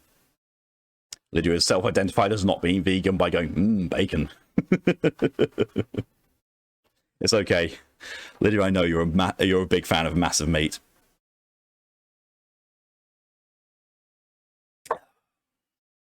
Also, Norse rune tattoos mount. Yes, I have 2 of them. Got that one there, which says Mjolnir. Got that one there that says Fenrir. I have 8 tattoos in total. 1, 2, 3, 4, 5, 6, 7, 8. Yeah, I can't show off all of them. Not fully anyway, because I would have to break Twitch TOS.